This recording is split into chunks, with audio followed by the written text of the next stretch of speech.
There's no sound. There's no sound. There's no That's what sound. you did all of the oh, man.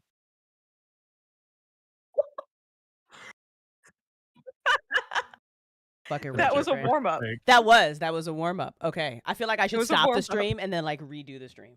Okay. Don't, it might break I something. know, I'm not gonna touch anything. I'm not gonna. Can you hear me now? Can you hear me now? Yeah, you put it in capital letters. Listen up, nerds! Captain's log. Stardate. We killed Harambe. And now the timeline is fucked. Nevertheless, we endure. I stand on the bridge of the always nerdy, sometimes podcast with a team of captains. Our mission is to spread joy. We have survived the Borg, the Dominion Wars, and the burn. Now we stand strong, ready to state once and for all why Star Trek Discovery is an incredible TV show. Arguably one of the best Star Trek shows ever made. We said what we said. I am Crystal Storm, voice actor, voice director, co-founder of the Tales of the Forgotten Fiction Network, and I am joined by Tarrah, voice artist, and writer. I am joined by Hannah, the co-founder of the Tales of the Forgotten Fiction Network, sound designer, and salty polyglot. And we are joined by JV, voice actor, professional film critic, and producer. And we are ready to get this going. What's up, nerds? How y'all doing tonight? Hello. So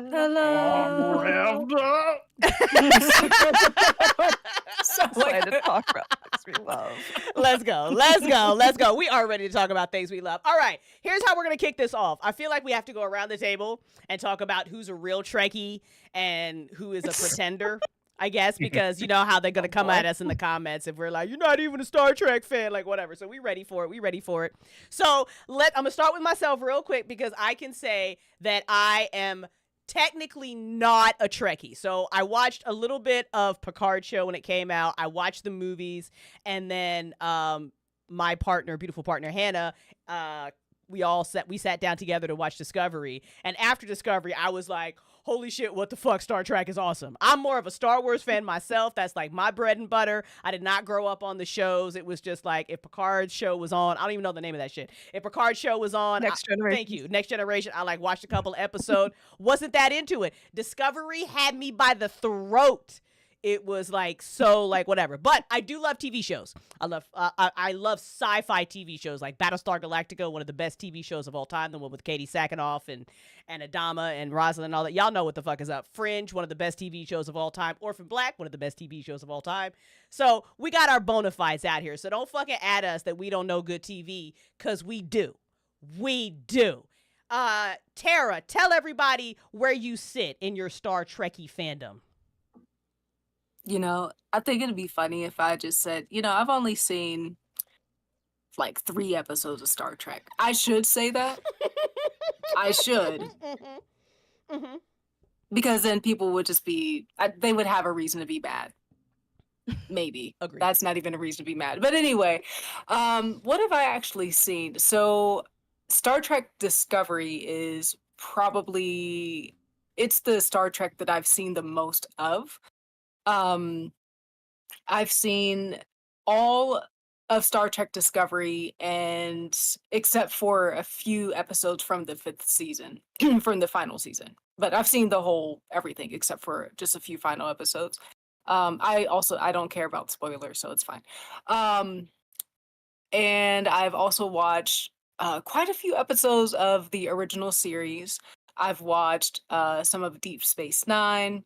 Growing up, my dad was really into Star Trek, and I think he watched Voyager and The Next Generation. I think those were the ones he watched, but he also watched the original series, and we've had some conversations about that.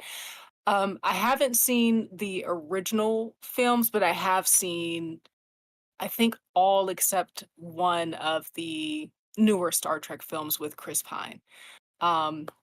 And just in general, like I love sci-fi and all that. And also for the people that feel like they need to criticize people if they are not quote unquote like a sci-fi type person, people can like what they like. They don't have to watch every single thing to appreciate it. Just, just a reminder. People, just a reminder, okay? But I love but that. yeah, I love that's that. it. FYI, I love that. JV, tell us your bona fides. What's up? What you got? Yo, so I would say I'm a Star Trek pretender, I guess. I don't want to like step on any Trekkie Leave! toes. Leave immediately! Um, so like my sci-fi bona fides, I think are pretty up there. Crystal and I often disagree on movies, but we very rarely disagree on the shows we like. That is true. Like That is true. we have the same mind when it comes to shows. So everything that she said that she loved, I just echo that. I don't need to speak on it. She speaks for me. Um, so uh Star Trek was like kind of always Next Generation specifically was always on in the background in my childhood. It was just kind of like always there. Right. And so I remember watching episodes, kind of like dipping in and dipping out. I wasn't really committed to it, but it'd just be like, oh, something's on the screen that caught my attention. Um, and then I've also seen episodes of the classic, the original, and sort of the same thing, just like not trying to watch them, just they would be on, and maybe an episode would come on that I'd find interesting. So, um, I'm not really like a super Star Trek person. I'm also not really a super Star Wars person.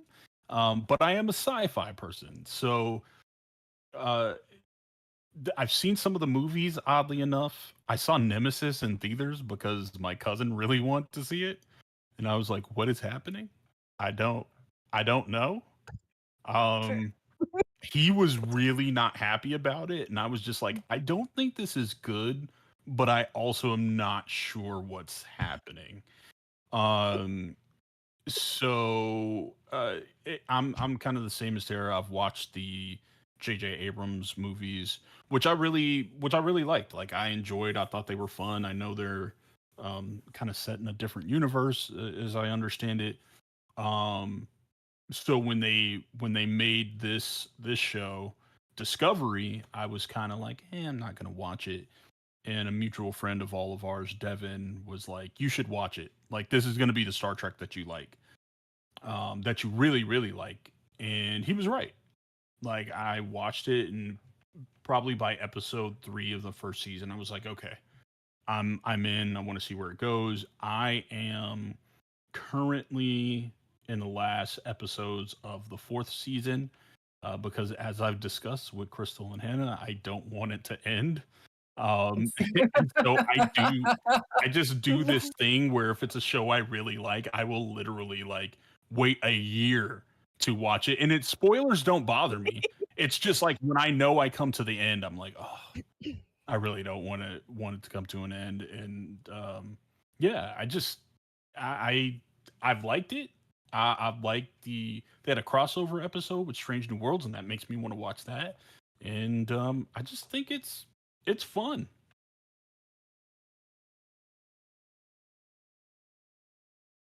Oh boy. Oh boy. Oh goodness. So, in my household, we actually had primary Star Trek and then Star Wars later. Um, I grew up hearing Deep Space Nine just playing in the background. And that was probably the first one I ever actually binged watched with my family. I watched that one alongside Voyager, and then later, I think most of the original series and most of its films as well, because in my no sound from you, Crystal. I muted myself. It's fine. It's fine. It's gonna be like this all night. It's fine.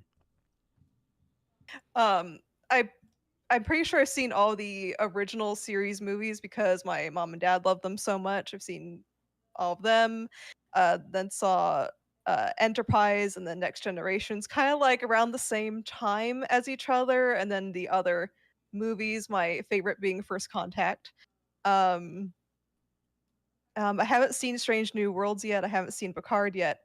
But in 2017, I remember seeing the first episode of Discovery, but then life happened and I didn't really continue it because we were just busy at the time. But I did get to see it together with Crystal in New Orleans, and that was a really magical experience, and I'm happy that we got to do that. Hell yeah. Hell yeah. So, uh, interestingly, and now Hannah, you have actually brought up the Rotten Tomato scores. Take these all with a grain of salt or whatever about all the Star Treks that have Star Trek. And I think we all know that when Star Trek Discovery came out, so did the motherfucking haters. And Hannah, you also, I think you were looking for just some info on today's episode, and Yeah, there's like nothing on YouTube that says I love Discovery. nothing. Right, which is wild. There's It's hard because, and this is the same for any fandom, especially like Star Wars and Star Trek kinda go hand in hand for like any show. It's us Trekkie fans don't know how to talk about the things that we love. Um, we only know how to critique, even though we do love it. So, specifically for Discovery, this was a chore to find videos just talking bad in a positive light because all the haters with their loud voices just came out to talk about it. And I spent maybe 40 minutes searching and I found only one content creator that actually talked about Discovery in a fair way, but still not overly talking about the things that it did accomplish.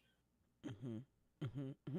I think this is a discussion that we could probably have later about all fandom not being Mhm. loud enough about the things they love.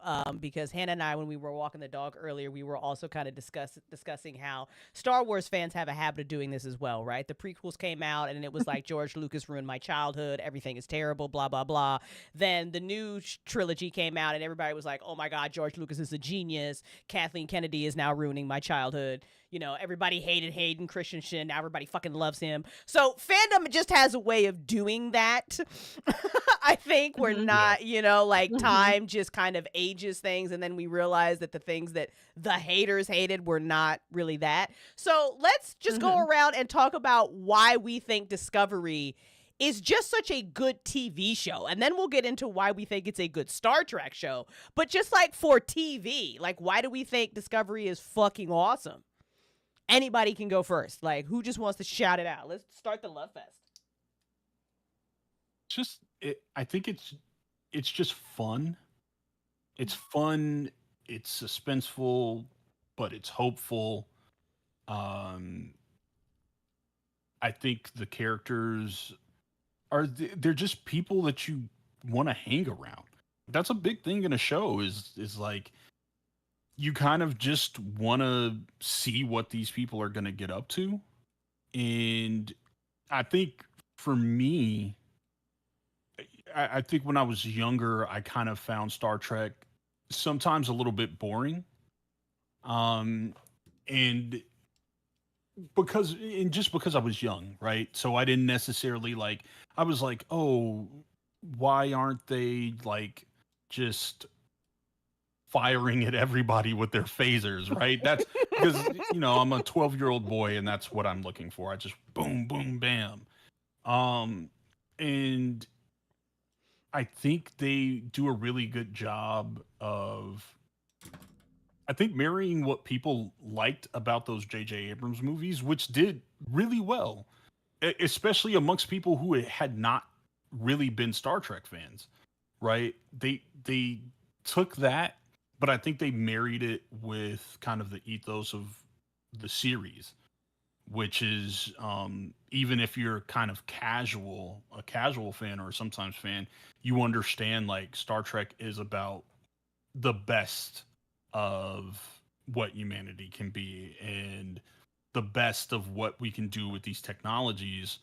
And so they managed to meld something to make it like incredibly adventurous, but really centered on like caring about these characters and their journey. And I mean, I haven't seen a whole bunch of criticism of it. I'm sure there's plenty of criticism to go around um, about Captain Michael Burnham, but I just think she was like, I was like, okay, I'm here with you. Like, I'm here on this journey with you, and to see her kind of go through these phases of leadership and what she took around the crew from her. It's just a fun show. Like, and that's pretty great.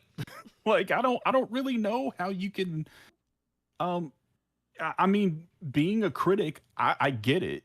Like I get being critical of things, but it's just fun, and it made me, it makes me want to watch Lower Decks, and it makes me want to watch Picard, and it makes me want to watch, um, Strange New Worlds, and I think that's what you want out of a show, right? Like this is a franchise that's really successful, has been successful for decades now, and is continuing to have success because we're going to see Tilly on her own show, right? Which means people love that character, they love this show, and now we're going to see Starfleet Academy, and by any measure to me, that's a success.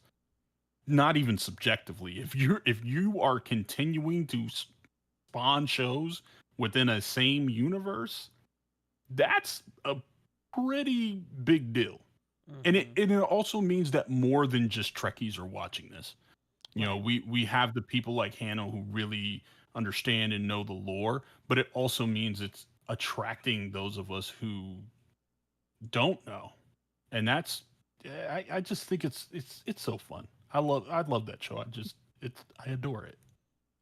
I think that's a big deal too, especially in the current climate where TV shows and stuff and streaming and all that are happening. Like, not only did Discovery get to finish, didn't just get randomly cut off, but now beloved characters are getting, like you said, their own TV shows and the spinoffs. And JV, you and I agree 100% with that. Like, I now want to go maybe watch Strange New World, but mostly like I'm ready to go watch more Star Trek with Hannah now. Like now I'm in the Star Trek universe. So now I want to go back and watch like Deep Space Nine and all the other ones that I missed, and Hannah can tell me what her favorites are, because now I'm like, okay, I like this world.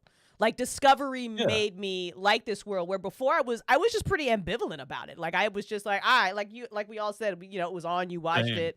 Nobody, but I wasn't like in it. But now I absolutely am. I also really loved something I love so much about Discovery too, that yes, the focus is on like, Michael Burnham and her journey, but the friendships on Discovery were so wonderful. I mean, just representation aside, which was so huge, right? To have, all these different backgrounds and stuff being represented. But like when Detmer and Owoshiku were not there, me and Hannah were like, yo, who's flying the fucking ship? Yeah, we were like, who the fuck are y'all? Like, y'all not supposed to be there. Get the NPCs out of here. Like, we were like, so they did such the NPCs. They're NPCs. They're NPCs. Lesbians. Like, what the fuck? They're not right. But it was a big deal. Like, I loved everybody on that bridge. And I think the show did a really fantastic job of making you care about these characters and their opinions. And it was just so lovely to see, like, different characters, like, come into the limelight. Like, when we first meet Tilly, I mean, I liked her, but I didn't know, like, by the end of the season or the series, I'm ready to take a bullet for her. Like, I'm like, don't talk shit about Tilly. I'll fuck you up. Like, I think, when you first meet Saru and he's got kind of that beef with Michael, I'm like, oh boy, here we go. And then Saru just grows on me season after season. So, and that happened with like so many different characters. So I was just like, that's good TV. Like, if I want to hang out with you, and when it ends, I'm sad because I want to keep hanging out with you. Like, that's a win. Like, that's a win. And it looked like Star Trek to me, like, just from my random watching of like Next Generation and First Contact in the movies. I'm like, this all looks like Star Trek. It feels like Star Trek. And I've said this before, they laugh at me. Like, I don't like Superman. I'm not really down with like super idealism, like Paladin shit. Like, I'm more in like Philippa Georgiou's corner. Like, I love Philippa. I stand Philippa so hard in this house. Shout out to Michelle, yo. She could do no wrong. But I'm like, I dug it. Like, Star Trek ideals and like what they were like wanting to accomplish. Like, I was like, I'm there for it. I'm like, oh shit, no, we can't do this. We have to let the bug people try to kill us while we try to figure out how we fucked up this diplomatic thing. Like, I'm like with it. I'm like in it. So I don't like, I understand why people don't think it's Trekkie, because I was like, I don't know, it looks pretty Trekkie to me. I think also it came at a great time because it was, and I think Crystal and JV can tell me a bit better, but I think Discovery maybe came at the time frame where maybe the 8 episode formula hadn't really taken a hold over everyone yet. So I guess getting Discovery in its multiple episode format and over an hour long was just such a treat to actually just have that character development Yeah. over a grand scheme of time, because what you were saying, Crystal, the development between Michael and Saru was fucking incredible. Because all the arguments they would have at the beginning, how much he just did not trust her anymore, and it was just I love that shit so much. And I'm afraid that might be a rarity, like, it might be one of the last, for at least It for a might while. be. It might be. It definitely I think it definitely, certainly before like um Disney Plus and those things even came out, and it definitely was like, hey, we're going to tell a story, and we're just going to tell the story however many episodes Paramount gives us, we'll take. And yeah, I think it is definitely before we're like, okay, it's 8 episodes. It's got to be 8 episodes. That can't be anything else. Yeah.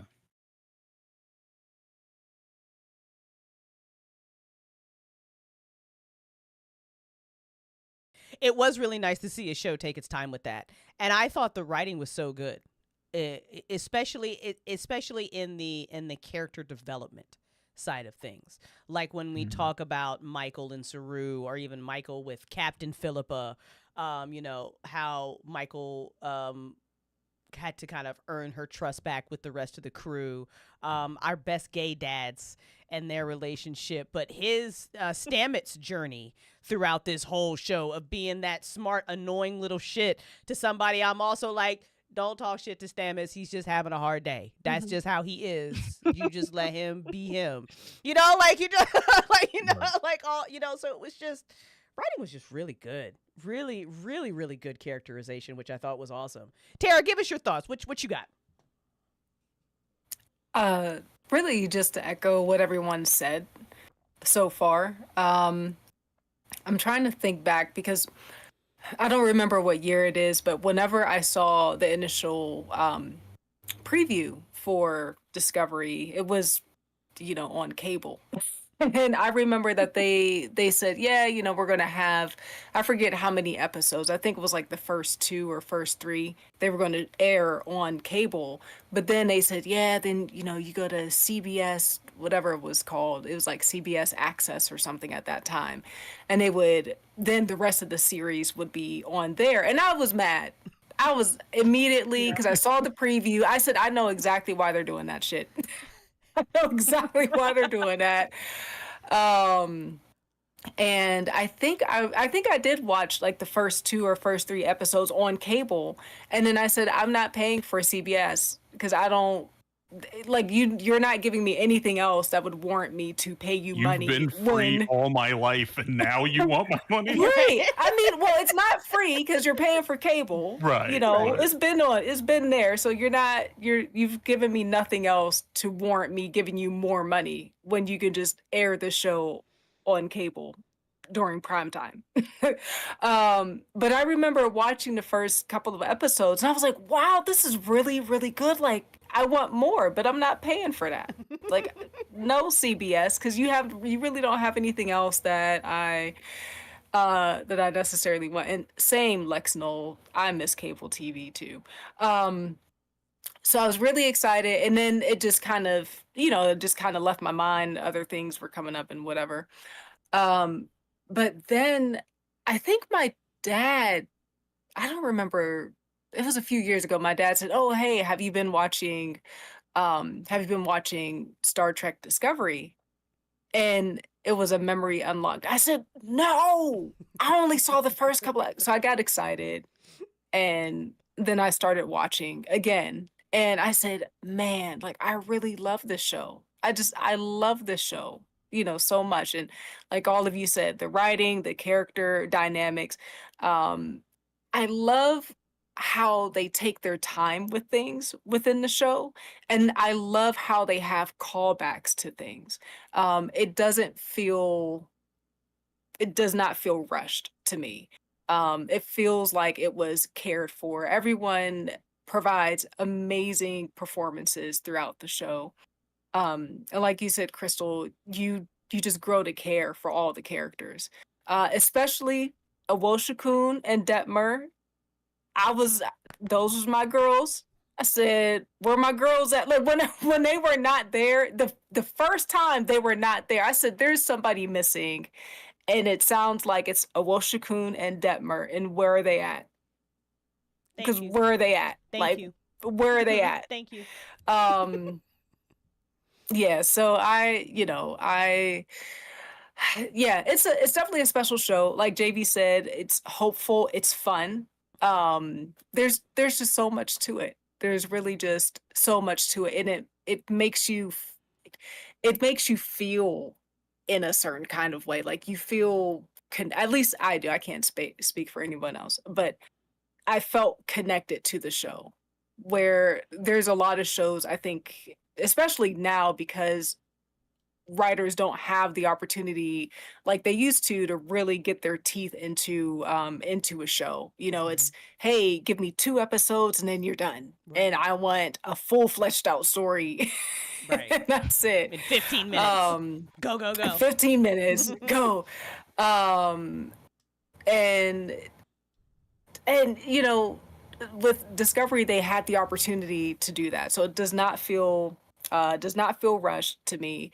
And the world building is so expansive that the audience, I feel, has an opportunity to really just let go of the world that they're in, and then to enter the world that the Discovery crew is in. And I think it's great. 100%. 100%. I love to, like, this show made me cry quite a bit. Like I was that literally a lot of feelings. But I also appreciated callbacks, and I knew when there was a callback to something, not because a couple times callbacks made Pixel burst into tears, which was adorable.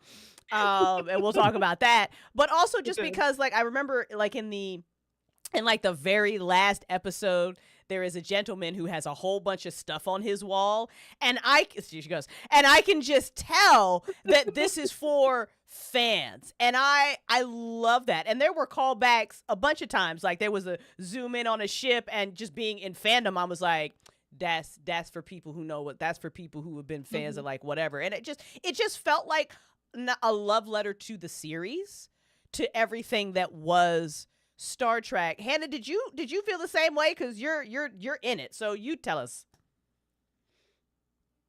If you hold on, I gotta sit cross-leg for this shit. Hang on. Gotta get ready. I think something that I love so much about Discovery, and it's kind of like a twofer, where like it's really accessible to get into the world of Star Trek, because while I love the previous ones, especially Deep Space Nine, like before Discovery came on, I would always tell you Deep Space Nine is my favorite. The problem that all of the older Treks have is I don't think they're very readily accessible to someone who doesn't know anything about the series. And I think the thing with Discovery is it's just so open. It can bring you in. And another thing I love is it has so many aspects of all the other Treks inside of it. Like you have they had a little bit of this, but you had the anomaly of the week, like all the other Treks did, specifically Voyager. Sometimes they would be in one place and the bullshit would come to them, like in Deep Space Nine. Uh, you'd have questions of ethics that would also happen in specifically in like original series and Next Generation. But there's something for everyone, I feel like, and you can really see all the inspiration and like callbacks to the original sources it puts in, especially with all the Easter eggs. Like the ship Crystal mentioned is a Voyager class model. It's not the same ship, it's the line of the Voyager ships, and that made me fucking burst into tears a little bit. I was like, I was very happy. Not to a little see bit, it. a lot, like a lot. It wasn't a little bit. It was a lot. It was a lot. And near the end, and of course I won't spoil, but like on I can't remember the sketchy guy in the suit. I can't remember his name right now, but they had the zoom in on his wall in his collections. Like he had Jordy's visor from Next Generation. They had Captain Cisco's baseball that would always sit on his desk. That one Yeah. almost made me cry. And there was a Cisco. whole bunch of other shit. But you know. But yeah, it's just so heartwarming and welcoming. I just love everything about it. Let's And go. another thing I want to know, and this feels very foreign to me, because as much as I love Deep Space Nine, there's there are episodes that I hate, as well as the other But there wasn't as well that as the other Trek movies. But wasn't but what's wait, wasn't foreign to Deep Space Nine like 80,000 episodes, like them old school episodes where you at yeah, least get half a season of like fucking fillers and shit? Like, yeah, okay. yeah, and that's fair. But like, and all of them had this where there's going to be episodes that you fucking hate. But what's foreign to me is that for Discovery in all 5 seasons, there was not one episode I didn't like, and that is weird for me as a Star Trek fan. It's weird. That's Yeah, hilarious. thus far in my watch, and obviously I haven't finished it like you guys have. Um, there's there's no like there's no clear like standout. Oh, I don't like this episode. Now, a show that Crystal and I adore, and as I just want to say this, I just want to fucking say this, okay? I don't want to derail us, but I need to say it publicly. As people are doing retrospectives for shows of the 21st century, and they are doing 25 for 25, where what are the best 25 shows of the last 25 years? If you don't have Battlestar Galactica on your list is not valid. Your list is not legitimate and it cannot be taken seriously. I just want to say that for the record. But that being said, I think you brought up such a great point of like Battlestar Galactica, and maybe you know the episode I'm gonna go to. The one I can't think of the title, but it's the one where Lee is with the escort and there's the mob. The mob in the black market. Okay, that is not a good episode. Not at all. It really does not work. At all. And that is legitimately, I think, one of the best series to ever be on TV. Yes. And that has one episode that you're just like, why are we doing this? And Discovery doesn't have that. And I think the other thing is, and maybe I could understand, like Hannah, to your point, that it's more accessible, and maybe if you're a certain type of Trek fan, there's kind of like this is my thing, and I don't necessarily want you in it because where were you, all Pretty those much, years yeah. ago? But I think it's so accessible. It just kind of feels like a warm hug. I know that's weird to say, but it kind of does. True. What's Stamets' husband's name? Hugh. Oh my Hugh. god, Hugh. you. I love watching them together. Like I love watching them be a married couple. Yes. And like that goes to that point of character development. Like I'm invested in their love, and they're not main characters. They're not Michael, right? So they're important characters, but to be invested in that relationship, to be invested in them as parents, and they do that so well, like across that. And I know this is something we're going to talk about, so I won't go completely there. But when we're talking about something like um why maybe Marvel doesn't work on streaming, right? And we always come back, we specifically, this group, always come back to WandaVision. We always come back to how good it was, but it had character development. it really did have character development. It was a character focused show, not a plot based show. And so you have things like the burn that are happening around Discovery, Right. but it is about the journeys of those characters. And I think that is what makes it so endearing, especially to new fans. It is accessible. It does have some of that kind of like high throttle action that the Pine Abrams movies bring, but it just has really good character development. And I think other franchises could take a look at that and maybe learn some lessons on how do we get people to be invested. Don't give me 6 episodes of Miss Marvel. Give me 10, give me 12. Let me get to know her and her friends. You get to know Michael, you get to know Saru, you get to know Stamets, you get to know Tilly, and you become invested in them and you see their characters grow. And they don't leave any character out of that growth. Like even the side of the sidiest characters get get some growth, even if you're only with them for what amounts to be a couple of minutes a season. Really, you still see that, and so I think that's the reason why it's so successful. But I think its accessibility is kind of going back to what you were saying, Crystal, in fandom.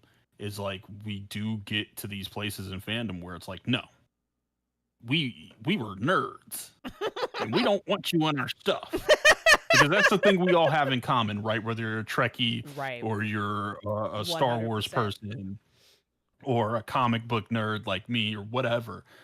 Even like I'm a football nerd, and I'm like there are other football nerds that are like, but Taylor Swift is bringing people to watch football, and their natural thing is to be like, but no, That's you wild. don't understand. That's You don't understand. It's mine. And it's like your natural nerdy reaction sometimes to be like, no, no, I had this. And especially for super nerdy things Right. where you're like, I was made fun of for this thing, and now you want in? Right. How dare you? How dare. And I think maybe that's where some of the coverage or negative coverage of Discovery comes in. I'd be interested to know like what the percentage is of no, I'm not going to say that. What the percentage is of these people who write these reviews. What percentage of them are just like, I'm so mad at you. It's not you. It can't be cool now. I think this is a perfect. Something Go ahead, babe. No, please. Something I forgot to mention, especially like going back to accessibility, is I'm still looking this up because I don't want to say wrong, but I think before Discovery came out, it had been a while since we got a Star Trek show. I think the last one was when Enterprise ended.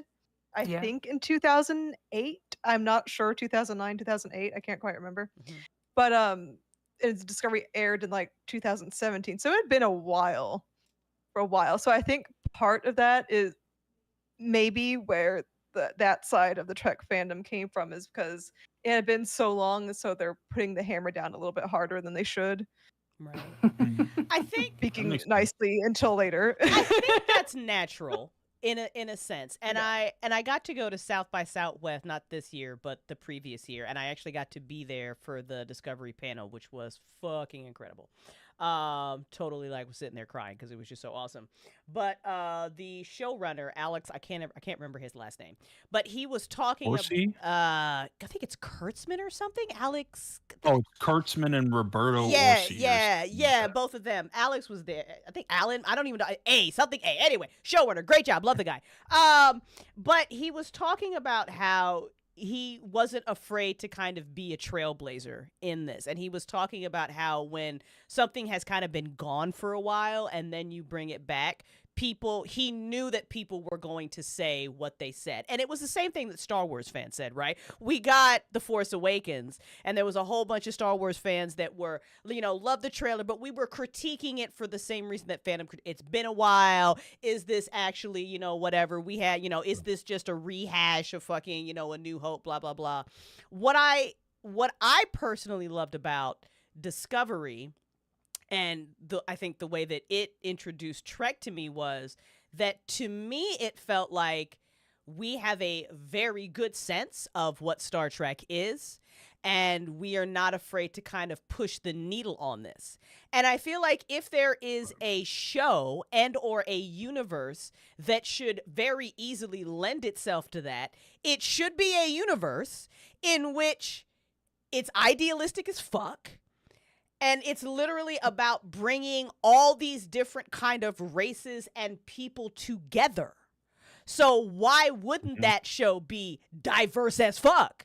Because that's literally what the Federation, like, am I wrong? Like, the Federation to me, like, No. right? Like, I watched First Contact before I watched Discovery, right? And I was like, okay, so there was like a war, and then the Vulcans came down and showed us some stuff. And then, like, after that, we met all these different races. And then they were like, yo, you know, Earth people, you kind of stupid, because we are. And, like, you know, y'all got to be more idealistic. And so the Federation was supposed to be, like, the best of us, you know, trying to be, like, peacekeepers and diplomacy and all that shit. And I'm like, I'm seeing that over the course of this show. I'm seeing all that, and I'm like, is this not what Star Trek is?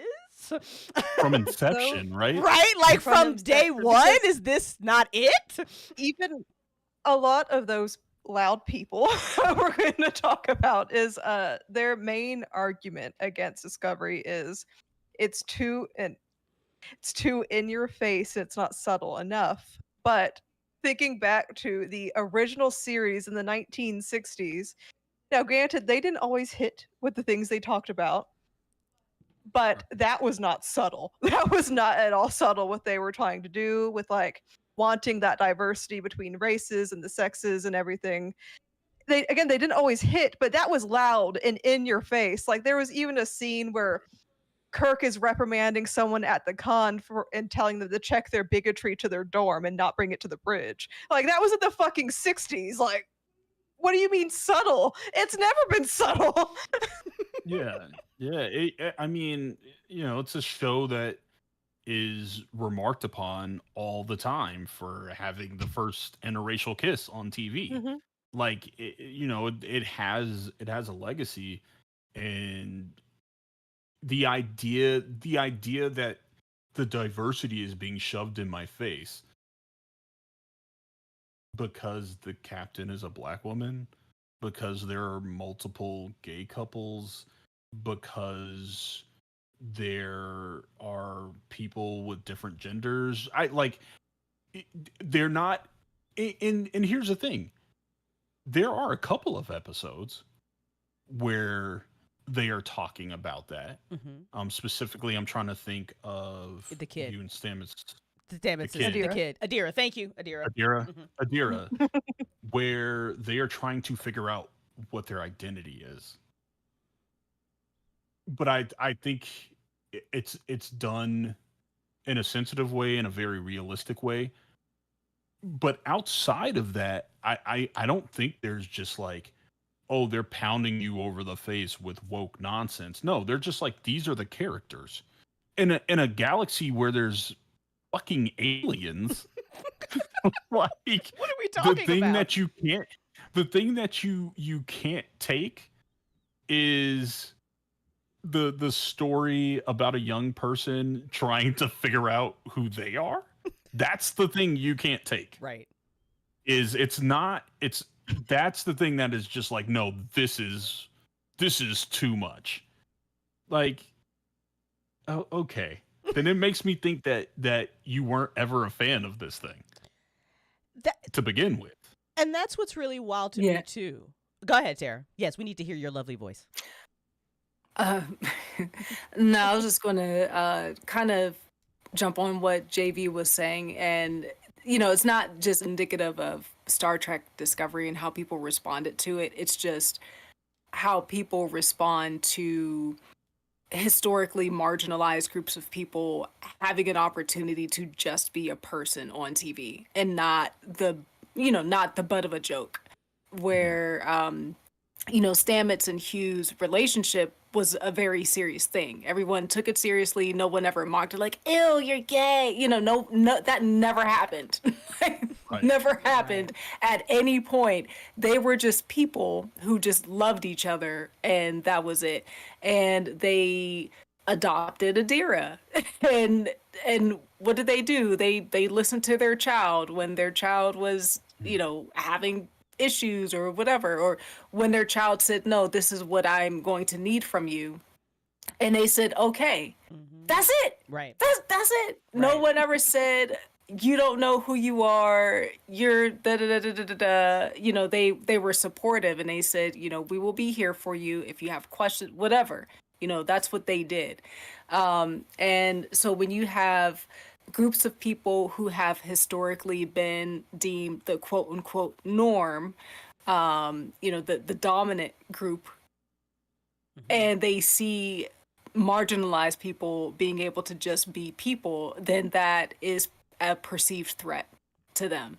And so that's why they focus on that, and they're so mad and they're so upset because you never heard anybody complaining about every single Disney cartoon where there's a prince and a princess, and then the prince kisses the princess without her consent.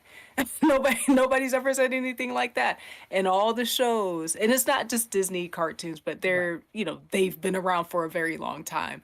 But all of these kids shows, and it starts young. They're like, but the kids, it's like, but a lot of the cartoons specifically in the US are geared towards children, and they often, especially really early on, they often involved a boy and a girl. Oh, we like each other. So there was always this perceived ideal of this is what's normal, this is what's acceptable, and this is what your children should watch. Not if it was two little boys kissing, oh no, it's too much. So you don't care about, an 8-year-old, two 8-year-olds giving a kiss on each other's cheek if it's a boy and a girl, but if it's two boys giving a kiss on each other's cheek, then all of a sudden it's too much. Whoa, Tarrah. So whoa with the gay agenda. Whoa. It's the pink mafia, man. Yeah. The pink mafia. Right. My bad. But if there was like any show in the history of TV shows where all of this should be normal, is it not Star Trek? Is it not like shows like Star Trek and like Star Wars where there are just different people? And like, you talk about like heavy-handedness, right? Like you can argue, I use that term loosely, that, for example, Dragon Age Veilguard was a little heavy-handed in its messaging about trans people. You could make that argument, okay, because, there was some stuff in there. But like you can say words about it, I guess. I guess. You'd be wrong, but sure, go ahead. But like but in the Discovery, like JB was talking earlier about the characterization, like one of the reasons that this show is so great, and it hit me, it just felt like TV shows of the past, like we're now lamenting about how we want stupid filler episodes just so we can be like, damn, that sucked. That was wild. You just wasted 2 hours of my fucking time on that one. And then we can think about, we miss that shit now. But Star Trek Discovery was just about people.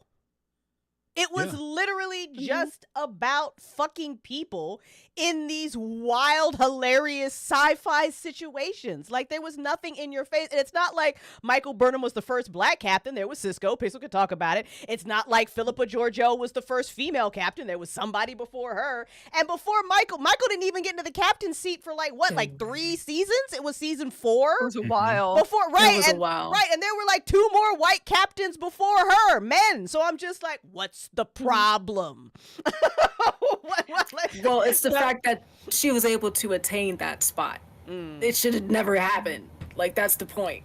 Wow. Should have never happened. That's wild. That's wild. But she obtained it. But Tara, she obtained it by merit. This is what they're talking about these days, right? It's not like merit only matters. hire. Merit only matters for certain people. I thought you understood that. Okay. Let's be clear, okay? What are you talking about? You're so wrong. Yes, haters, we're making fun of you. You know who you are. We're making fun of you. Okay.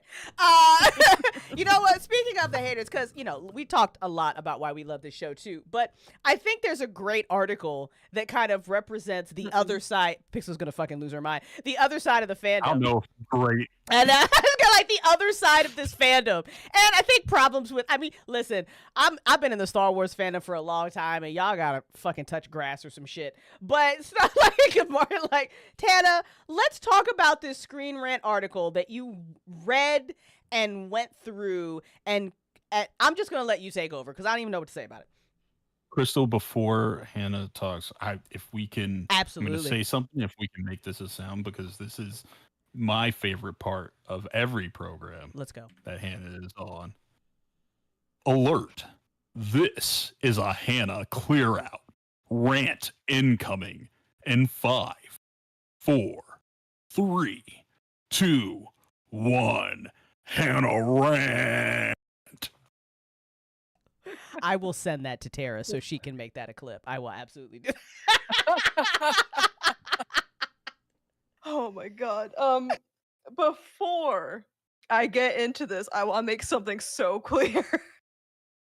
First, I'm gonna read the title of the article, and I'm gonna make something real clear. Hold on. It says 24 years after Voyager's final, it feels like Star Trek has given up on new generations. Before I talk about this article, I just want to say that while Voyager is not my favorite, I do love it. It has a lot of nostalgia for me. I love the story arcs when it had them. I really love them. it had great filler episodes. It was very consistent in what it was. So as I tear things apart a little bit, just know that I do love Voyager. But I think that it, along with the other Treks, specifically the old ones, I know hot take, should not be the gold standard for Treks going on in the future, because every single one of them, while had their own thing to offer and it was fantastic, all of them had deeply frustrating problems. While Discovery, I feel like, is a lot more accessible going forward to more Treks being amazing and having less problems than some of the older Treks had. I just want to give a big disclaimer for that one. I love that. Now, So, and another thing I need to add, again, before ripping through this article is, Star Trek fans, I need y'all to move on. I need you to move on so bad. Holy shit. Because a big qualm people have with Discovery is where it falls in the timeline. And the article talks about this too, where I do understand the frustration because they wanted a timeline set after Voyager. Now, the problem they're having is the first 2 seasons of Discovery, it kind of is right after Enterprise, and that goes really far into the future. Now, the reason why they're frustrated. Oh, she froze. Hang on, babe. We have a freeze. You froze. She doesn't know that she froze. She's talking. She's still talking. She's frozen. Hang on. Shit, I'm trying to ping her in Discord. She's like in it. Oh no, she's been. Hang on, I gotta go she's tell her. hyper focusing. I know she's totally Gotta get back to this rant. Babe, you froze. Hang on. Yeah. You froze. So while we get Hannah back. I know, we were like, no, she's in it. While we get Hannah back. Yeah, I didn't read the whole article because I was working. Because I have a job. Yeah, she said, I got a fucking job. It's all gonna look weird till Hannah comes back, y'all. This is the magic of streaming. It's fine. It's fine. But yeah, so we're gonna just we're gonna fill in some stuff while she gets back in. But yes, I read some of the article, and that's the essence of what I got from it, is that they were missing something. You know, they wanted something in that specific timeline, and they were just really, really frustrated with that. So But it also seemed to me, Tarrah, like and I said this in the Discord. It just seemed to me like, hey, you have to give me 500 words by Tuesday. So like, give me 500 words by Tuesday on Star Trek, and Right. Hannah's really going to get into this because she really broke it down.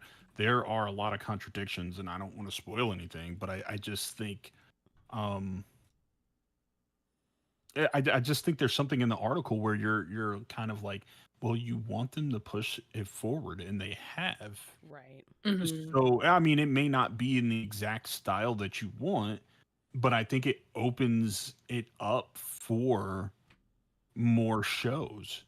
And why Yeah. is that a bad thing? It's kind of what we were saying about Right. fandom in general.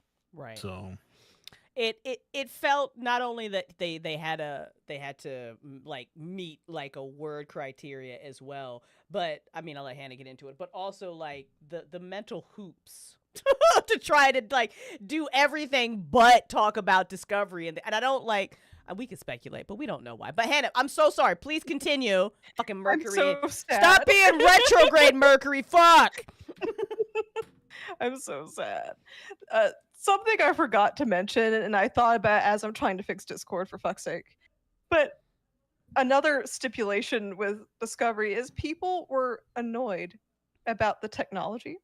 And this Star Trek fans are a trip because they talk about how Jonathan Archer's ship in Enterprise looks like a broken down frisbee. It looks like the most fucked ass ship ever, right?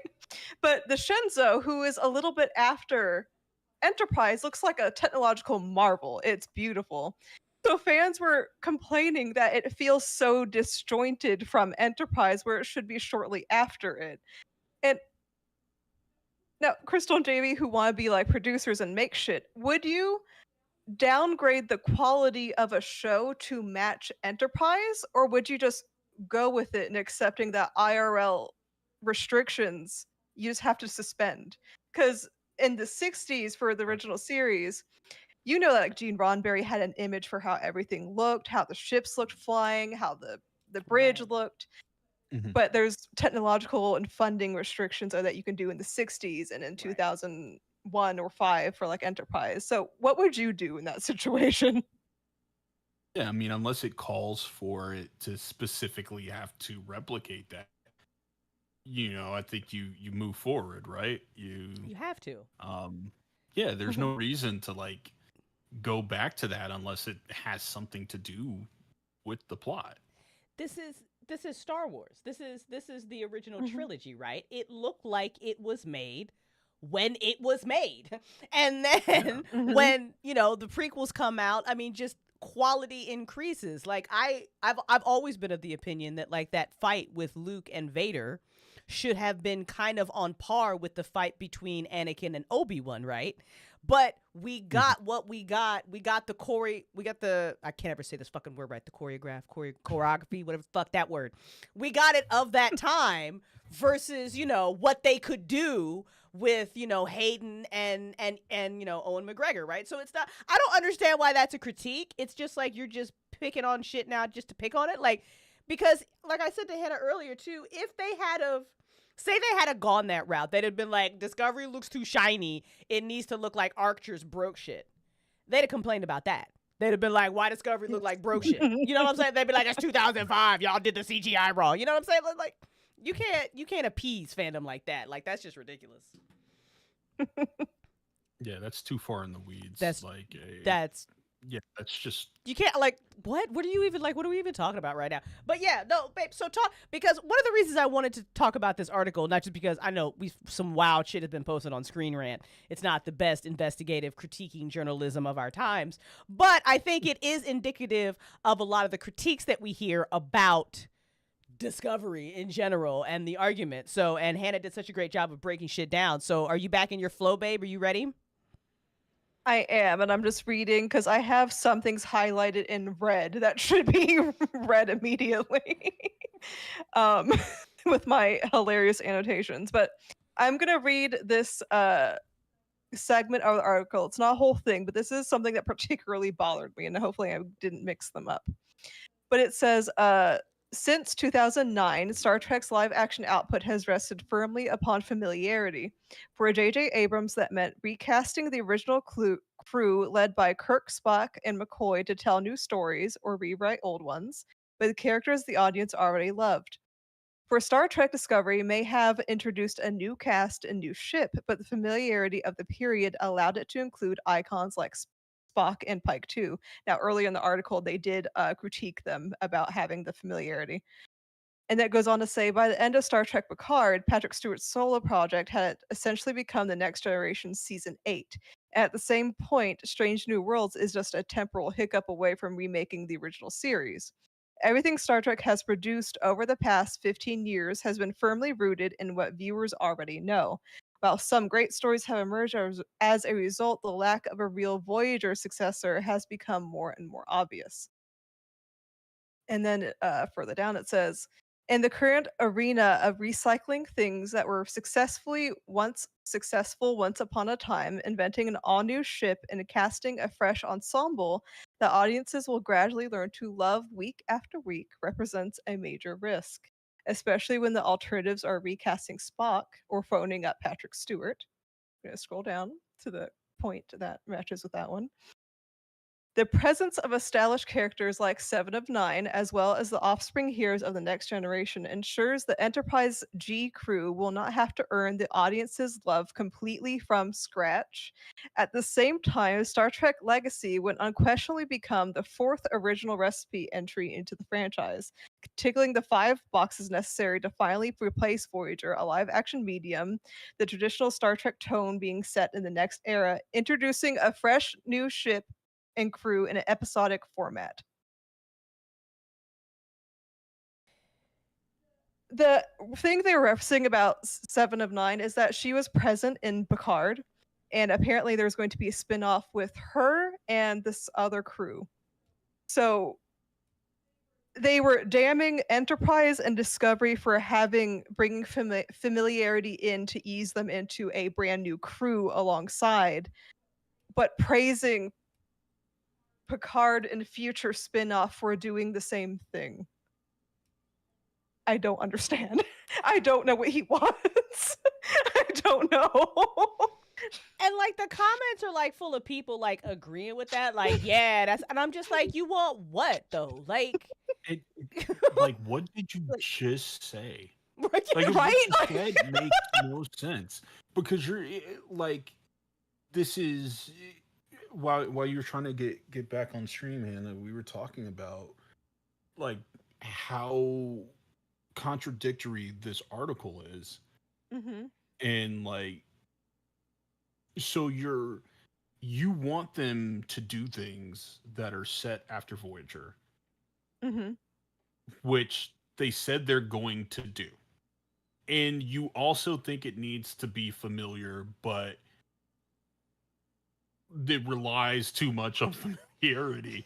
Like it doesn't make any sense. Like the criticism the criticism which Crystal knows I love. I love great criticism. He does. This is bad. This is bad criticism and kind of just bad faith criticism because the author, I'm sure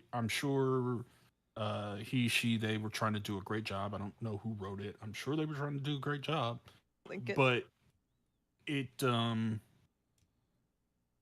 completely contradicts itself at every turn. So you want something new, but you don't want this new. Mm-hmm. And you don't want it to have to rely on familiarity, but you think that's the thing that it takes to get people into these crews. It's like you don't understand how stories work, Right. especially legacy stories where like that that familiarity with, if not a character, a setting is something that eases a person in if they're already a fan, and also gives some sense and setting to the world for people who are just completely new to it. And I think the biggest thing in the article is that, like, if you read that article, you would think that Star Trek is having no success. Right. Right? Right, which is And, wild. That's just but wild. you can't have Discovery, Picard, Strange New Worlds, whatever they're gonna do with Seven and Lower Decks Nine, is going on right now THO, too. lower Yeah. decks, talking about maybe making more Star Trek movies that maybe aren't set in this timeline or the last timeline. It would seem that it's doing pretty well by like any metric. Nothing is Wolverine a dead. Nothing is. Mhm. Okay, like nothing is getting to that place. Right. There are going to be very few things, but if you were telling me this is the success that I was looking at, then I'm going to have multiple spin-offs, that I am something that people are watching on Paramount Plus, by the way, might low key be the most underrated streamers, and we'll talk about that in a couple of weeks. What is this? What is this person complaining about? It just doesn't make any sense. It's mind-boggling. Like, I'm not even trying to be hyperbolic. It is literally mind-boggling because I don't understand it. Because in my search to find, like, because I really wanted to hear like more constructive criticism or actual critiques as a show on YouTube, right? And I only found one creator that would do that, and they're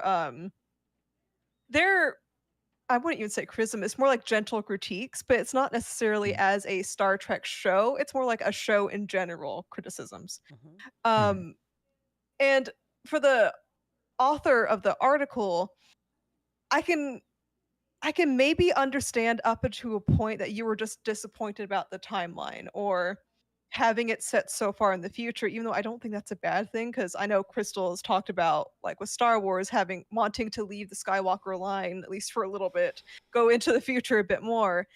And Discovery delivers on that newness so much because we learned about the Mhm. burn, we learned about how Starfleet has persevered through probably one of the biggest lows it's ever had, like since the Borg and the Dominion War. Um, but that would have been fine, but like you can't make a whole article and not include it in conversations where it has done exactly what you wanted minus the timeline issue. Right. Yes. And I don't like, okay, first, correct me if I'm wrong, but hasn't every new Star Trek had a different captain and a different crew? Yes. Okay, so Literally yes. right. So I mean, and we The I only time the only time there's overlap is Next Generation and Deep Space Nine, where you had Worf and Miles O'Brien come into the sure. show, and that's the only time there's overlap, really. And maybe some cameos for Voyager, but that's only like a minute 30 seconds, and that's it. Okay. So it seems to me that Star Trek fans should have been already primed for new show, new captain, new crew, new adventure, right? I Hmm. I I would not want Star Trek to have these same problems that Star Wars does, where it can't fucking get out of this one timeline, and when it tries, fandom loses its fucking mind. Like, I don't want Star Trek to have that problem, because that is kind of some of our biggest Yeah. gripes with Star Wars right now. It's a big, huge galaxy far, far away. There's been so much media made around it, but every time they try to do like spin-offs or whatever, if it's not fucking baby white Luke Skywalker, nobody wants to fucking watch it, which isn't true. It's just loud ass people being loud ass people, which is why we're here tonight loving Mhm. on Star Trek Discovery. And you too, fellow Hmm. creators out there, talk about the shit you love. Fucking please. This is the year, the Yeah. time, the now. If you love something, you can moderate your YouTube comments. You can delete every fucking hater comment on your YouTube. You can hold comments for moderation. We will not judge you. But talk about the shit you love. Please. Fucking please. Engage in good. Engage your people, Mhm. the people who are in your comments. And it's sorry to cut you off, No, Crystal, but please. just while it's on my mind, engage people who are criticizing in good faith. Right. Criticism is a good thing. Yes. It is a good thing, but Absolutely. it is when it's completely negative, Mm-hmm. or it's completely positive. then you're not having a substantial conversation Right. about the thing. And in a way, you should criticize the things that you love, Sure. but you should criticize them from a good faith argument over why the thing doesn't work, um, while still respecting the artist that's making it. Right. I mean, the thing that comes to mind is The Last Jedi, which is a movie that I really like, but as a person who's not a Star Wars person, I understand why my good friend Crystal Mhm. does not like it. Mhm. Her criticism is not about whether the movie is good or not. It's whether it's a good Star Wars movie. And Mhm. and going back to your point, The Last Jedi maybe kills it with Star Wars fans if it has nothing to do with the Skywalker saga, right? Right. If it has nothing to do with Skywalker and you take Luke Skywalker and you make him a different Jedi master, Right. It's a and whole Rey is on different her movie. own That's a journey whole that has different fucking movie. Yeah. it's a whole different movie. And Yeah. so, and to me, um, you know, pats on my shoulder. I'm just saying that's good. That is a good faith argument that me and Crystal have had about the movie. It's not necessarily about whether or not we think the movie is actually bad. Mhm. There are problems that both of us have with the Mhm. movie, its specific characterizations or lack thereof. Right. But it's also understanding, like, okay, where does it fit in the context of the bigger thing? Right. And Of I think fandom. yeah, I just think there's a way to be a fan that allows you to see the flaws in the thing that you love, Right.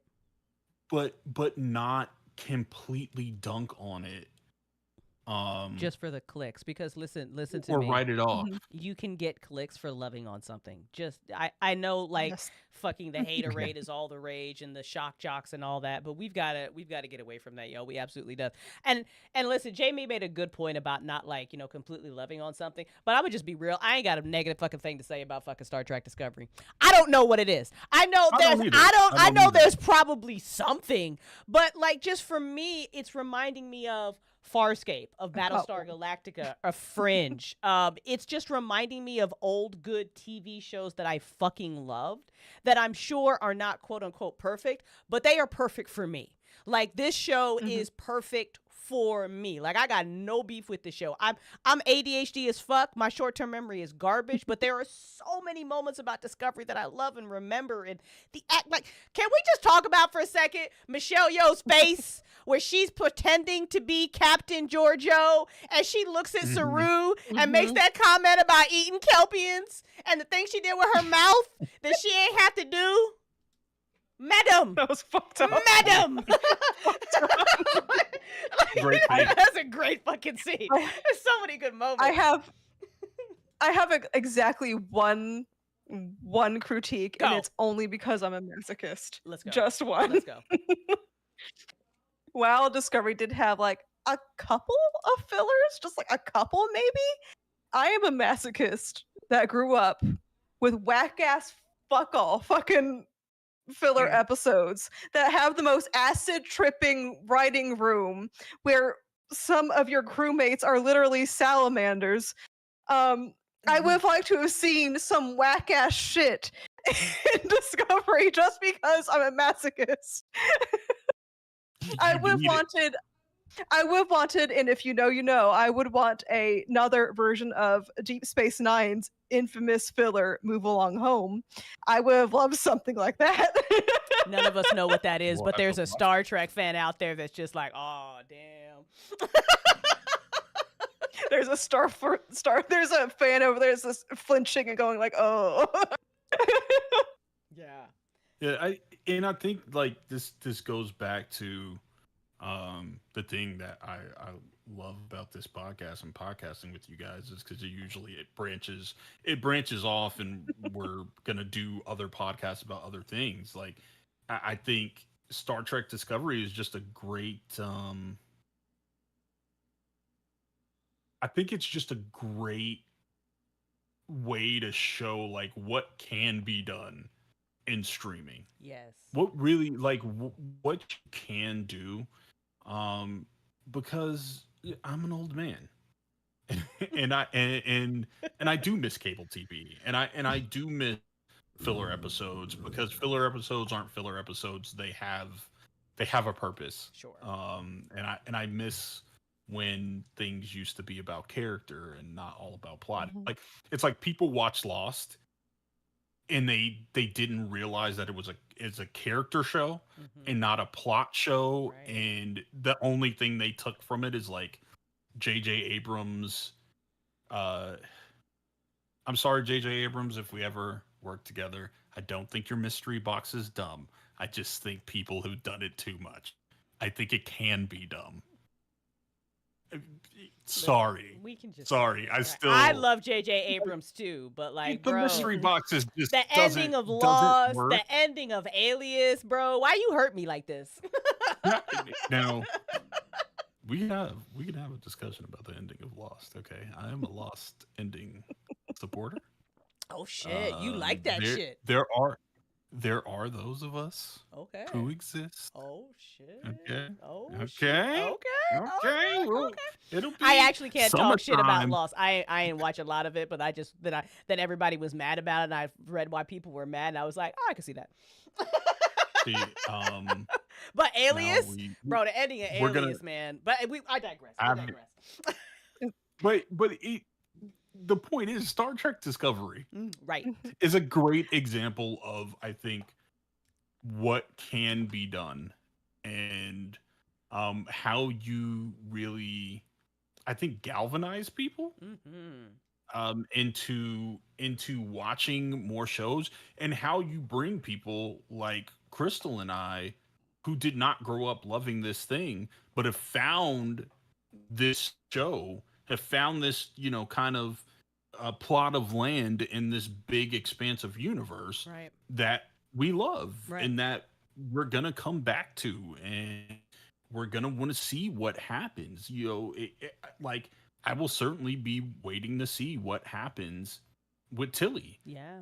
I want to see what that journey is, and that is how you make TV.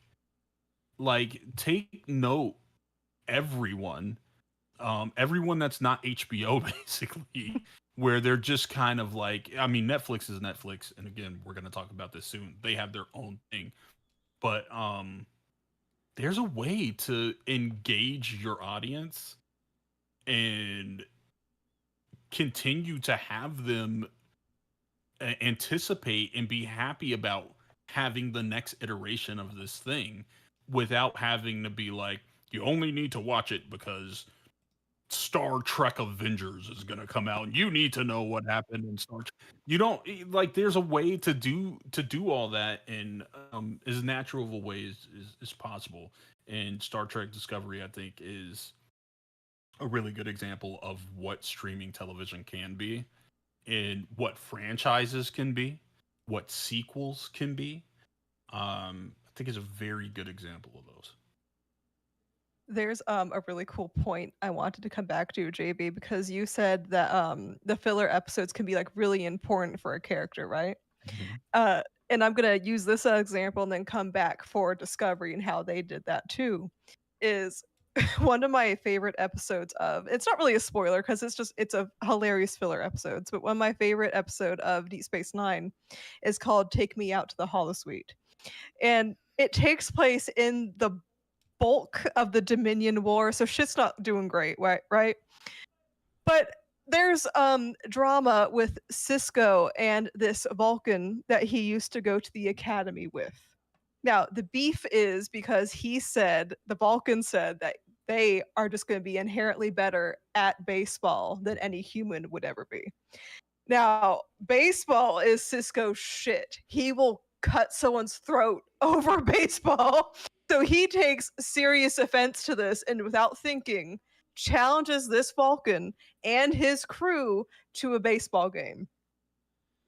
So now he has to bring his commanding bridge officers to the ready room, not to talk about the Dominion War because he has some beef that he got to share with them because he made a deal. So now he has to teach all these motherfuckers from different planets how to play an American ass game. And it's the funniest shit ever because at the end of that episode, and Cisco's very go, go, go because you're in a fucking war, right? But at the end, he kind of learns that it's okay to just enjoy things for what they are. And it was like a very touching episode, and it was also very hilarious. But how Discovery did that with its own filler is that I can't remember what the episode was called, but it's in season 1. It's that where Harry Mudd comes and fucks shit up with the time shit, keeping Discovery in the time loop. Yeah. And I love that episode because I love that Michael and Stamets got to have their first bonding moment together. And where she confides in him that she's never loved anyone and she's over here having this crush on Ash Tyler. I just thought that was so touching. So those filler episodes are so great. I do have one critique for Discovery. Michael Burnham's taste in men. That's fair. I don't know how it ends up, but I know my first dude was. I did not, man. Me, Ash Tyler was like, bro, that ain't it. That ain't it. I do like Booker. I do like Booker better, even though he did some shit to piss me off. And he was stressing me out a little bit in season 5. I'm not even gonna lie. I like Booker, but I think Michael, she needed better taste than men. That's my run critique. that's my that is my one. That is my biggest critique is that it's over. Well, yes. Like that. And I love the fact that they came to a natural ending. And, sure. And I've still yet to see it, but I love the fact that the creators got to end it on their own terms. And it seemed like the cast was very happy. Kind of bittersweet departing it because you're moving on to the next thing. But yeah, I don't know. I'm just excited to see what they do next, and to go back to what I said earlier. I just think it's a really good example of what you can do in this time, where like so many of our conversations have franchises killed entertainment. Does it all? As much as I love these movies, like I love a dumb Fast and the Furious movie way more than the next guy. Like, oh, Tyrese and Ludacris are in space in a Pontiac Fiero. Sign me up. That's so stupid. I think Tara's rolling her eyes so much she's passed out. but like, I'm like, okay, I'm here for this. This is so dumb. The only thing that I want you to do is make it dumber somehow. Yeah, like, can we get Vin Diesel and Optimus Prime and Marty McFly because they all have like famous cars and they have to go back in time and fight robots, but they have to do a heist and a race. Right. But like while we're kind of freaking out existentially about that, I know you as a creator, Crystal, myself as a creator, and people who love film and TV are kind of like, oh my gosh, between Netflix and now we're having Jurassic World Rebirth, we're having a reboot of a reboot, which is like sort of just scary, but at the same time that this kind of home that Star Trek has made on Paramount, that stuff gives me hope that if you have people who legitimately love the thing, and have vision, that you can make something that appeals to the hardcore fans, new fans, and you can keep it going. It's definitely possible, and Star Trek Discovery deserves all its flowers because I think it's a great example of that. I think one, the Star Trek Discovery score on Rotten Tomatoes is 84%, and I was actually really happy about that because I actually thought it was going to be lower because of the haters. So I think that's a I really did good too. score. I actually think it should be higher, but I'll take that 84% on Rotten Tomatoes. I think that's great. But it's excuse me. It's also it's like sad to me almost because I think what makes Star Trek Discovery a great show is just it wasn't rushed. It wasn't like came through the Disney pipeline where you get 8 fucking episodes in 15 minutes and you got to fucking somehow tell an incredible, like, it wasn't that, right? So they got to have, I mean, the last season was shorter episodes, but you kind of expect that on the last season. But I think the majority, what did we get, like 12 episodes a season about with Discovery? Something like that. I Yeah. actually Give or have it take. open. Hang on. Yeah. Or I So did. it took its time. It got to tell a story. It was good writing. It was just like the writers' rooms were back, right? And they let them tell this story in this universe that they clearly loved. You know, all the set design, the pieces, the blah blah blah, new technology, right? It's exciting. It's got the good character. It's a good fucking story, and that's what audience have been like. We just want good storytelling, right? Sure, we want our Fast and Furiouses, and go ahead, babe. They averaged about 15 to 10 Oh, episodes I love depending that. on the Right. season. So, you know, we actually got a good number of episodes. Now, I know that 22 episodes is over now, and I get it. I understand that. Like, I was watching Katie Sackhoff podcast, and she was talking about, like, after 22 episodes of a season of Battlestar Galactica, she like did not want, she was so fucking done. And I get it. That's got to be a lot for an actor over the course of, even though we as fans are like, yeah, let's give us 30 seasons of fucking 30 episodes of our, you know, your bullshit because we love it so much. But it was just good writing. Star Trek Discovery was just a good show. And it's wild that somehow in this streaming universe that just got lost. So I feel like Star Trek Discovery should just be a reminder that you can have an incredibly diverse cast, and so long as you tell a good story, you will be fine. It's not going to be Wolverine and Deadpool, but why does it need to be? You know what I'm saying? Exactly. Like everything doesn't, and everything it's a ridiculous standard. Like you're not gonna meet that every time. But again, these TV shows should exist in kind of their own box with their own metrics of success. And you can't put the success of your streaming service on the backs of these shows because you can't figure out how to be Netflix. Maybe you should stop trying to be fucking Netflix, and we'll have a whole different discussion about that in general. But Discovery itself is it's just a good show. And it's kind of spoiled me on Star Trek now because now I want all the like I'm now looking for that level of diversity. Like if we're on a Star Trek ship and I don't see like 18 different people, if everybody's just fucking white, I'm gonna be like, click, click, Yeah. click. Cause it's not Because like, it is one of the you know what I'm first saying? things that strike you is like, and we, I mean, so I think so many, and I think I'm speaking for all of us here, so many fans that are black, that are people of color, that are members of the LGBTQIA community, that we never saw ourselves for years. Right. We just didn't really see ourselves unless it was like something specifically catered to us, right? We just didn't always see ourselves in positions where it's like, oh, we're the hero. Right. We're the hero, or even we're the antagonist, but we have layers.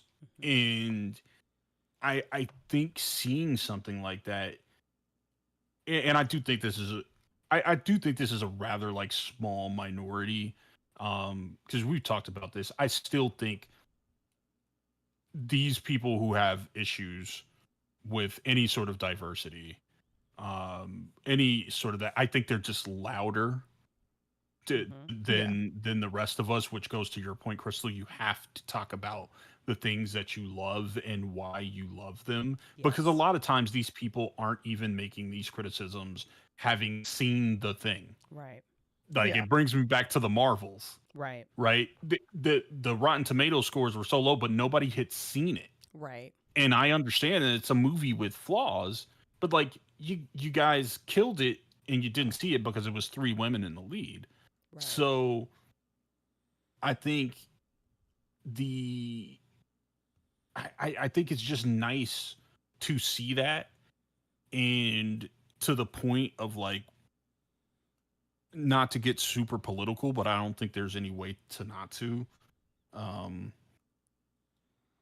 at the point that we are in this country right now, where we actively are having government agencies being told like your DEI programs can't exist, Mhm. and private companies are following suit because they don't want to be sued or be subject to, God forbid, a literal law passes, but it looks like it could go that way. Um, I think to the point of those people who are so concerned about it, you're it's just not the first thing about these characters that comes to mind after you spent time with them. Mhm. The first thing that comes to Michael Burnham that comes to mind about Michael Burnham is not the fact that she's a black woman. Um, and I love Sonequa Martin Green. Mhm. And I love the fact that it is a black woman with Right. braids Yes. and somebody who looks like people I have in my life. But I know you hate paladins, but Michael Burnham's kind of a paladin, Absolutely. right? And that's the first thing that comes to mind. You know how much I love Superman. I love Michael Burnham because Mhm. she's always trying to do the right thing. Right. And that's just a characteristic of a person. And so you can have these characters look like us and love like us, um and be all of these different things. Mhm. You can have that and still have them be characters where that thing is not the only thing, Right. which is where all the DEI stuff comes from. It's because you were like, well, you can only be this thing. You didn't get here because of the content of your character or what you did. You got here because they forced Mhm. you on us, and because we got too woke. When it's like, I've never met a minority that's like, you know what I really love? Affirmative action. I love walking into a place and having everybody assume that I'm Nobody said there, that. but Nobody said that. because I'm black, Right. or because I'm gay, or because I'm disabled. Or, like, nobody says that, right? Like, in our perfect world, we'd be like, we don't need affirmative action because you're just not gonna be dicks. Right. You're not gonna be racist, homophobic, transphobic, ableist dicks. You're just gonna hire us because of the actual content of our character. And that is one of the biggest takeaways, I think, from Star Trek Discovery, is you have all these people working together, different species, um, different belief systems, people who believe in a god, people who don't. All these things, and the show works not because they're focused on these things, Right. but because we're focused on the characters Right. and the people, and those things are part of them, but it doesn't define them. Um, and a lot of shows uh, could learn to do that. And there's a company that starts with Diz and Me that could learn Mhm. to support their Mhm. actors. I don't know. I heard there was Mhm. this movie Snow White that came out and people were mad because Snow White is Colombian, and it Mhm. seems like Rachel Zegler's not having a great time. Mhm. Um, Mm-mm. so you could do these things, and you could support the creators and the actors, and you can support just having these stories told, which are all universal stories, but have real people be in them.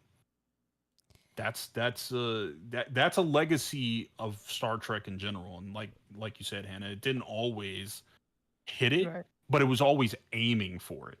We always tried. um it always tried. It Yeah. was always aiming for that, and I think um that's something in the success, Right. right? Because at the end of the day, this is about money.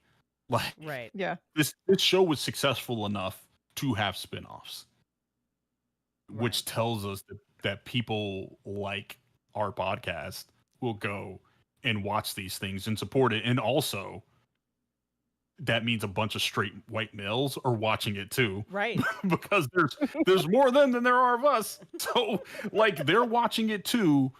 People will just watch it if it's good. It doesn't matter who's in it. And so hopefully that's another lesson they learn, I hope. I made a oh, go ahead, babe. No, please go first. Go first, please. Earlier today I made a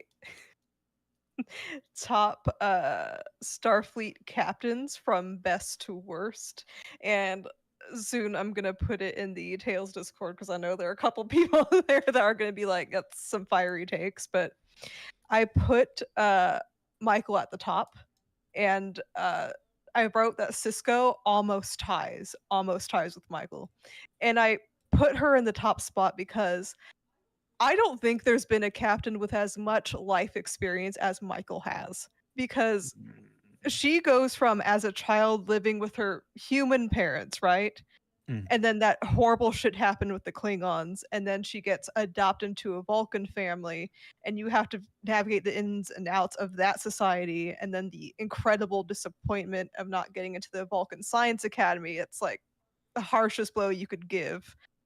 And then you have to go into Starfleet that you're not particularly happy about it, and then you get mentored by the Starfleet captain that you don't know off the bat.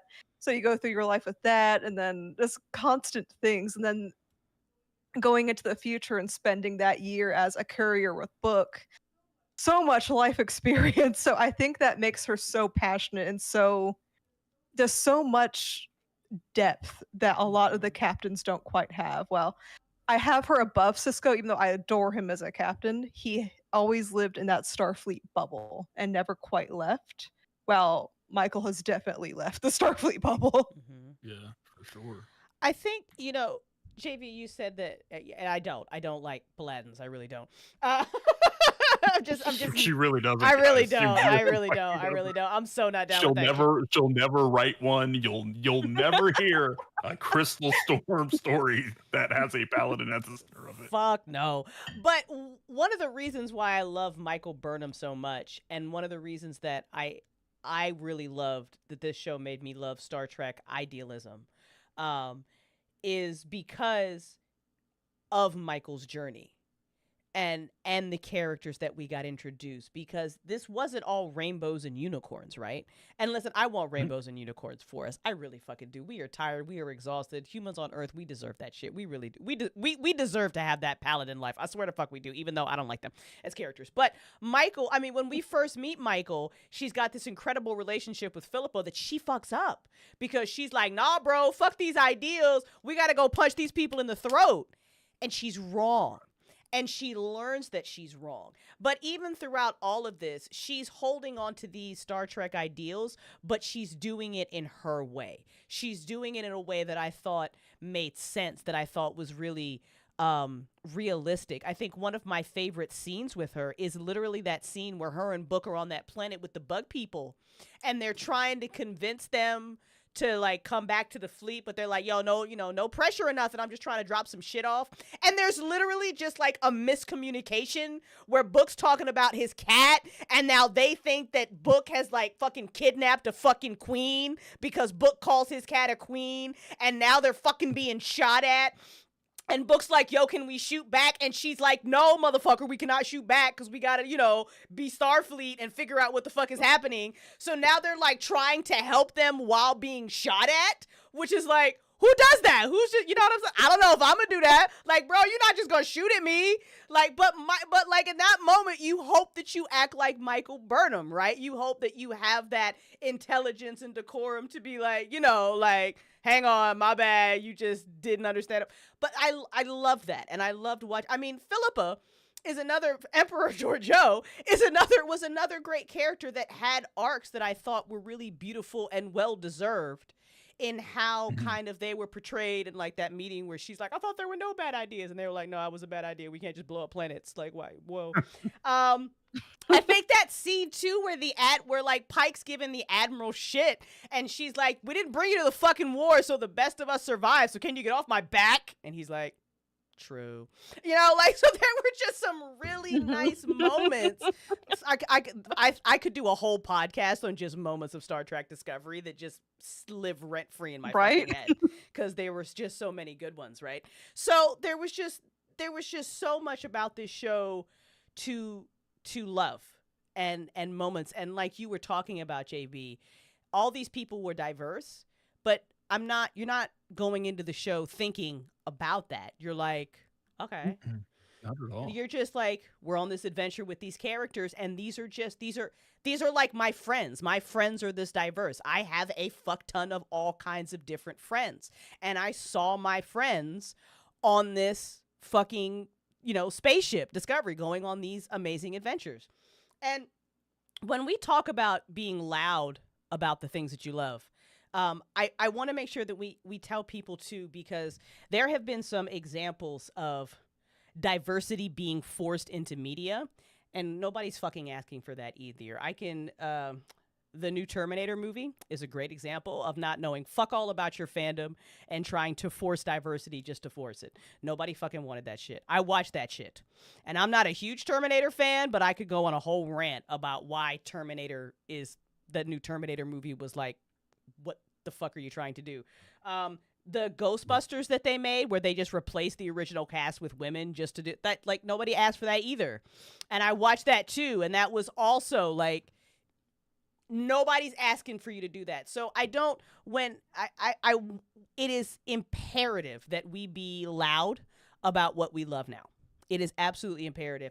But I think creators need to also know that your first objective as a storyteller, like my first objective as a storyteller, is not to say, okay, I got to get a black guy and a black girl, and then I got to make sure I got some gay people. That's not how you write a fucking story.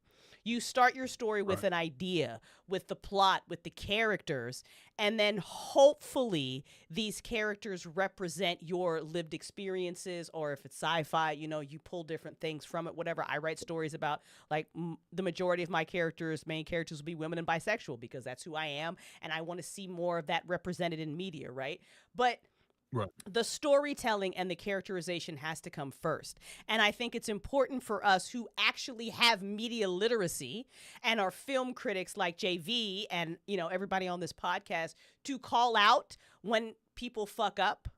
And I think this is a problem that's happening in the book industry as well. That's a whole different conversation. It's wild to see it kind of happening everywhere. Call out the bullshit, but at the same time, instead of making a video about that thing you hated, don't you have something that you love? Can we talk about that too? Mhm. And I think that's what's And really important. And not wait a decade or more to talk about that thing that you love. Because I think all fandoms kind of have this in common. And people now will say that, oh yeah, Deep Space Nine was always great. It was always one of my favorites. No, the fuck it wasn't. When that came out, the hatred, the visceral hatred for having, I dare say, a black captain and a good relationship with his son was holy shit. And now people decades later are like, no, it was always great. Like, no, you just weren't present and actually watching and taking in what was being seen, and you just hated it right off the bat and you just didn't appreciate it. So I need fans to just talk about the things they love right now and not wait. Right. Yeah. Right. 100% agree. Yeah. I mean, there's got to be Yeah. media literacy, and there's got to be critiques of things. Because I think like The Acolyte is a great example. We fucking love that show. But the last episode didn't hit for me. And I think it hit it for some others, but for me, I was kind of like, not in love with it. And I think we really talked about it. Yeah.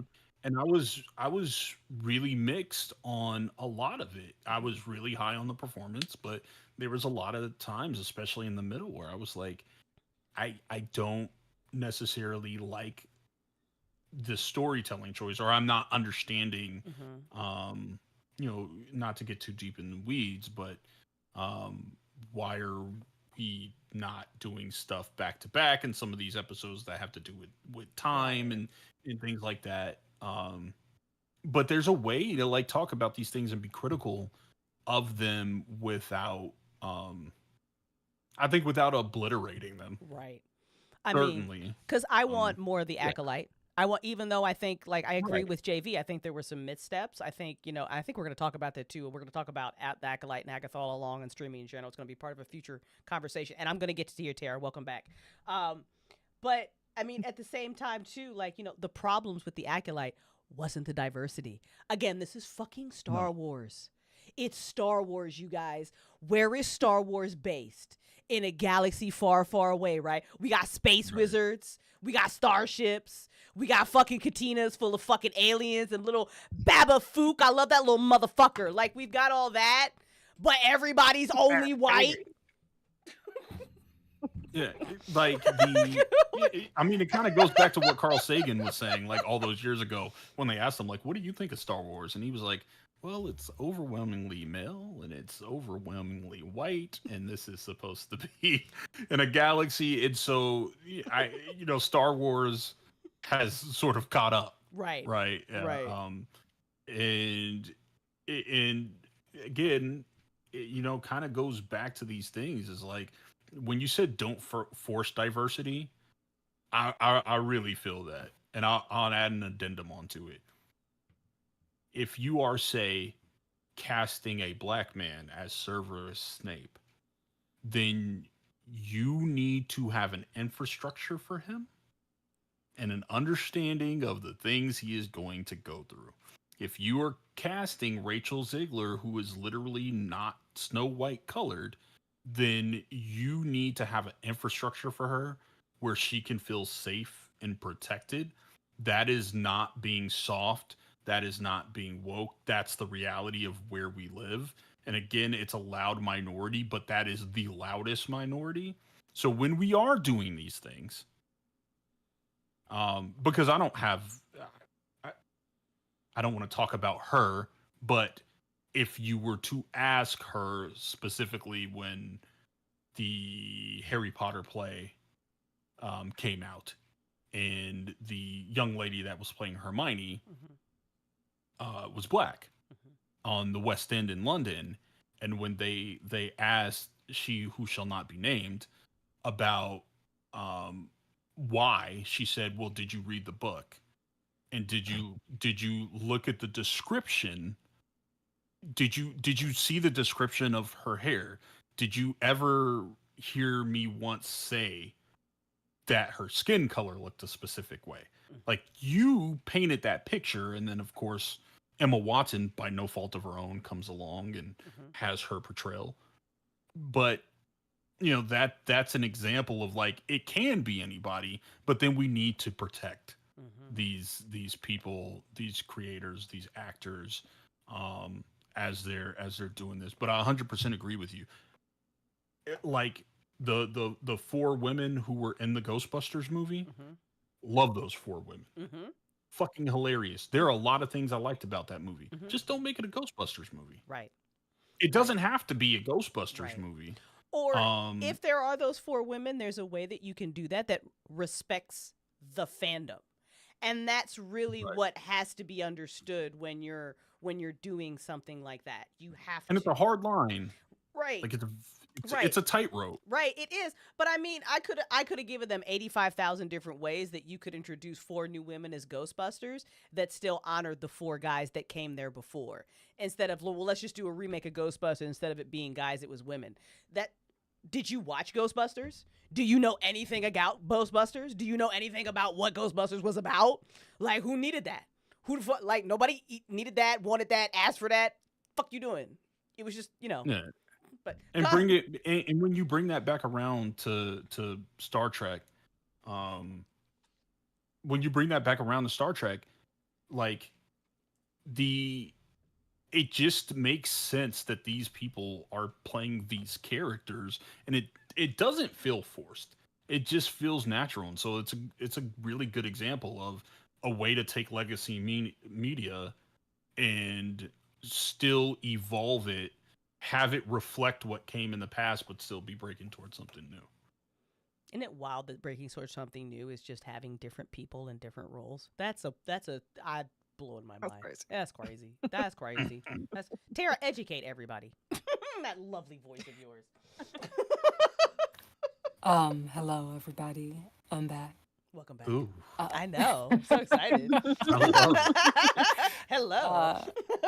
Yeah. So I did not catch a large part of what you all were talking about, so I don't know what you were talking about specifically, but I did come in where Hannah was talking about um, people talking about the things that they love.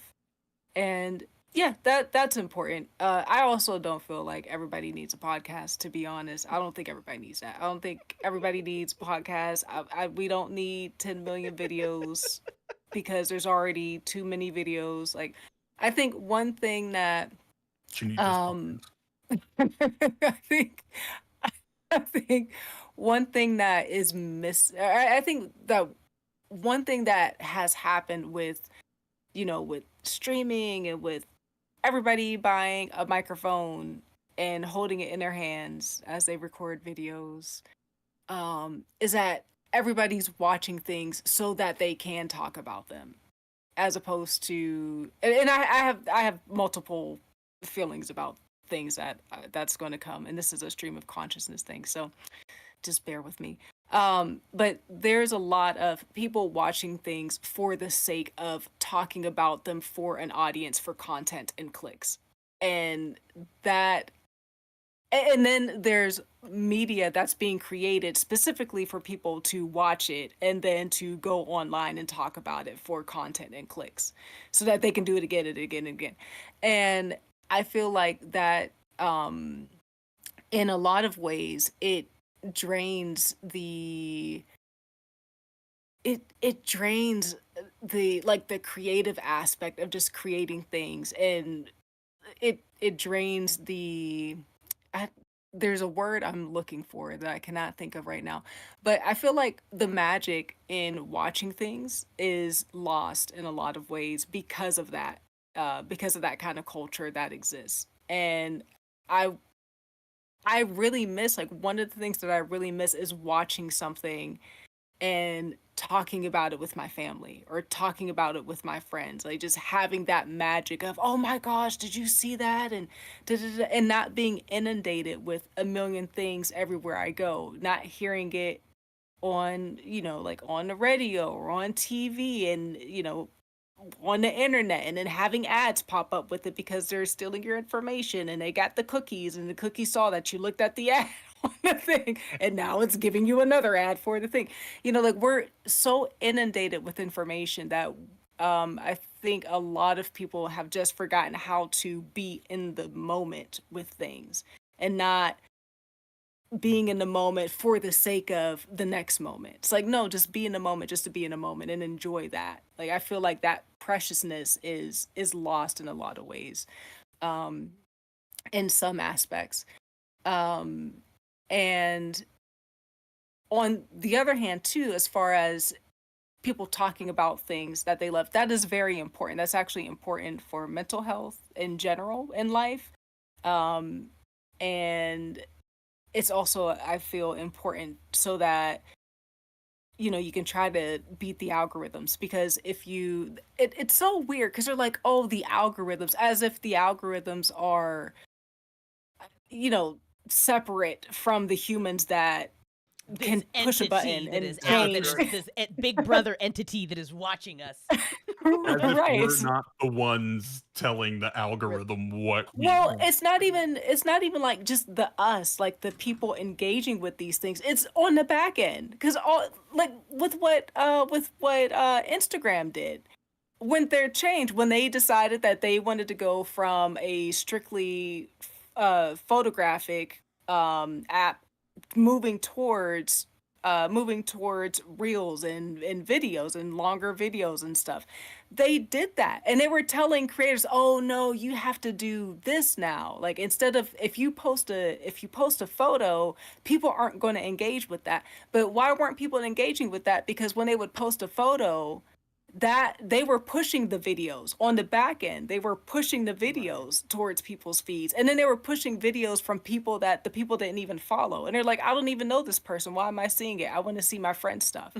And so that's why we have the environment that we do now, because they're able to change things on the back end. They act like they can't, but they do it all the time. And then there were creators saying that they were instructed by Instagram. You have to post X amount of photos, you have to post X amount of reels, you have to post X amount of long form videos, and you have to have this number of hashtags. Oh, now hashtags really don't matter. Oh, now hashtags matter again. So they're changing things all the time, specifically because our engagement is the currency of the internet. Like when you hear music artists talking now, what are they talking about?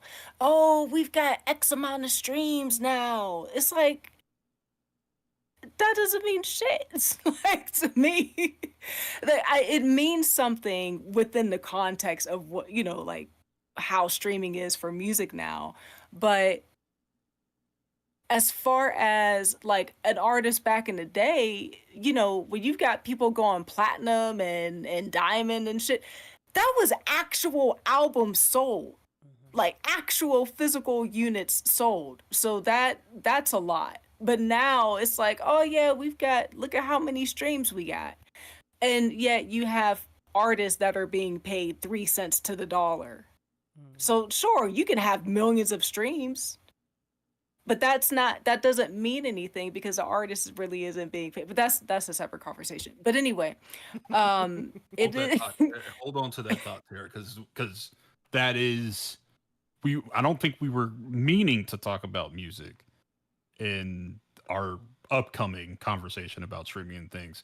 But I want Tarrah to hold on to that point and come back to it in that conversation, because it's a real critical. We're gonna tag publishing into that because I literally just watched a video yesterday about authors making content based on fucking SEO, which I'm like, what are we? What world are we living in now? But anyway, back to Star Trek Discovery. Tarrah, continue. So yeah, sorry, Tarrah. I just wanted you to hold that thought. Yeah, you'll have to. Yeah, I'll keep it in mind. I'll keep it in mind. But yeah, so it is important though that people do talk about it. So, these algorithms, and that's why you have a whole bunch of clickbaity videos, like with the title, "Oh, is so and so going to return? Can they carry the da da da da da?" Like, or oh, so and so had a big fight, or even the thumbnails, they're like the facial expressions, like what?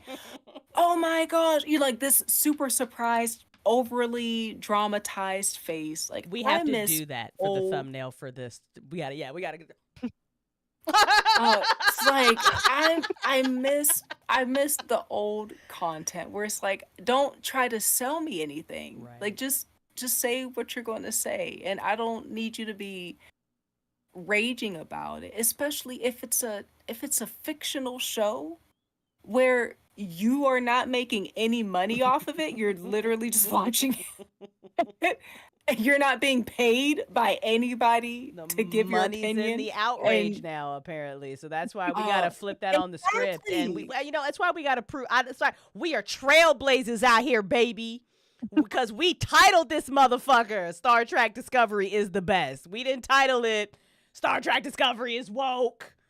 See, when Tarrah's talking about them podcasts, when she's talking about those YouTube channels, she's not talking about us. No, she's not talking about us. You need us because we're your positive cousins. That's right. Now, are we going to go off on some shit? Yeah. Okay. Like, yes. And in that video, we're definitely doing the... And if you come over and if you come into these motherfucking comments with the nonsense, I'll rip you apart. I'm gonna get ignorant. Oh yeah, I'm gonna get ignorant, and then we really gonna let it go off on your ass, and you're not gonna like it. You don't want that. You don't want Florida woman rage.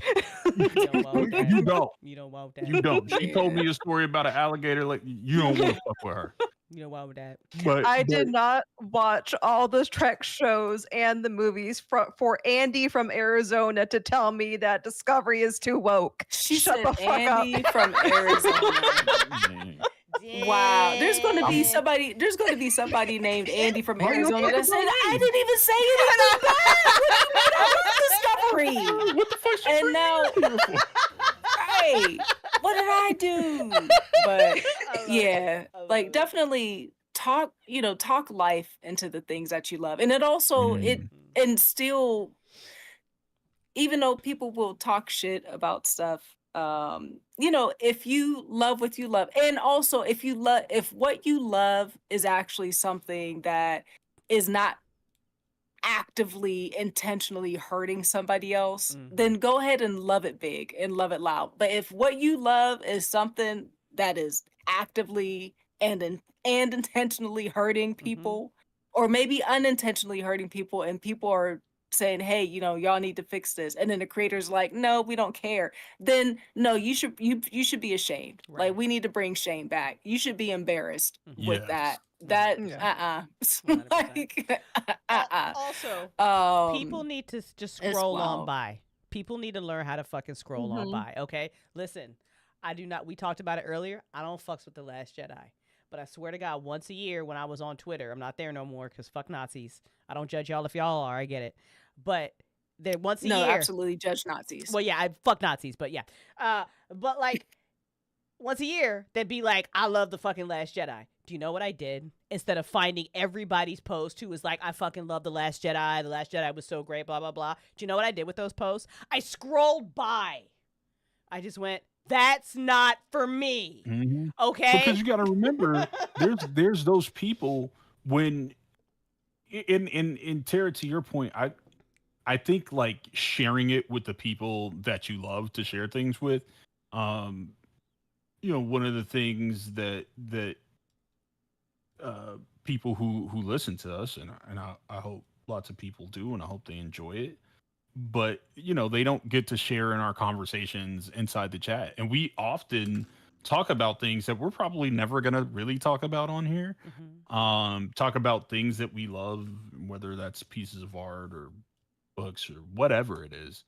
And that there is something fun about that, like having that sense of community. And there's also, you know, like The Last Jedi is a great point because I might have my opinion on it, but if I'm popping up every 3 months to say I love The Last Jedi, it's the best Star Wars movie, fuck you if you don't agree.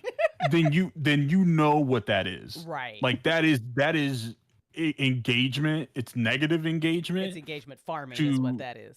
it is engagement farming, and it's negative, and it's meant to upset you.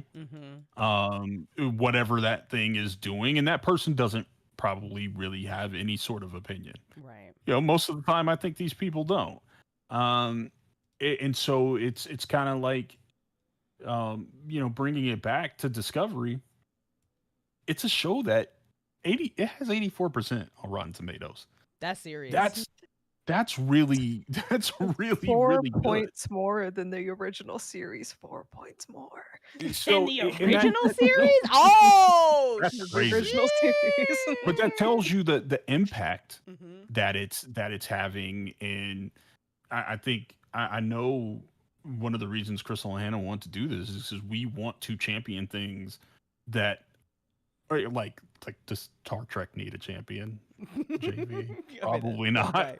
It's only one of the biggest brands in the world. But we do want to champion things that we enjoy and that make us happy and that maybe aren't getting the same sort of push that Marvel is. Like Marvel had announcements today and we talked about whether we're going to talk about it. I don't really care. There's like a million channels that are going to do that. Right. As a fan, that's cool, and we'll talk about it amongst ourselves. But like, there's no reason, there's no need for us to do that. Of course, like we're going to talk about Thunderbolts, and we're going to talk about movies that we see when they're relevant. But I think to Tara's point, like touch grass, go talk to your friends about the things that you like, go talk to your friends about the things that you don't like. Find that community wherever it is. Sometimes touching grass these days isn't actual touching grass, it's like touching digital grass. You're just not on like the hate machines Right. of Twitter. I'm Mhm. still there, and it is a hate machine. But Yeah. Black Twitter is still going. We're still hilarious. There's some times where I'm just like, we just gotta fight the Nazis because this is ours. We gotta we need to have this back. But go find find your community. Go, you know what? Look at this. Transition King. Look at my face. You see what I'm about to do here? Oh You my don't know. god. Go find your crew. You be Michael Burnham. You go find your crew, your family that you're going to cross the galaxy with. That's what you do. I'm mad I didn't have like a little Star Trek thing that could have just like a little ship that could have just flown on by like while he was talking, because that would have been amazing. Tara is tired of my shit. But you know what? I want Tara is also correct though that not everything we have to do needs to be made to content. It's just true. Yeah. It's just true. It's just like I read 2 books this year, and I was like, if I was like professional YouTube booktuber, I'd have been like, woo!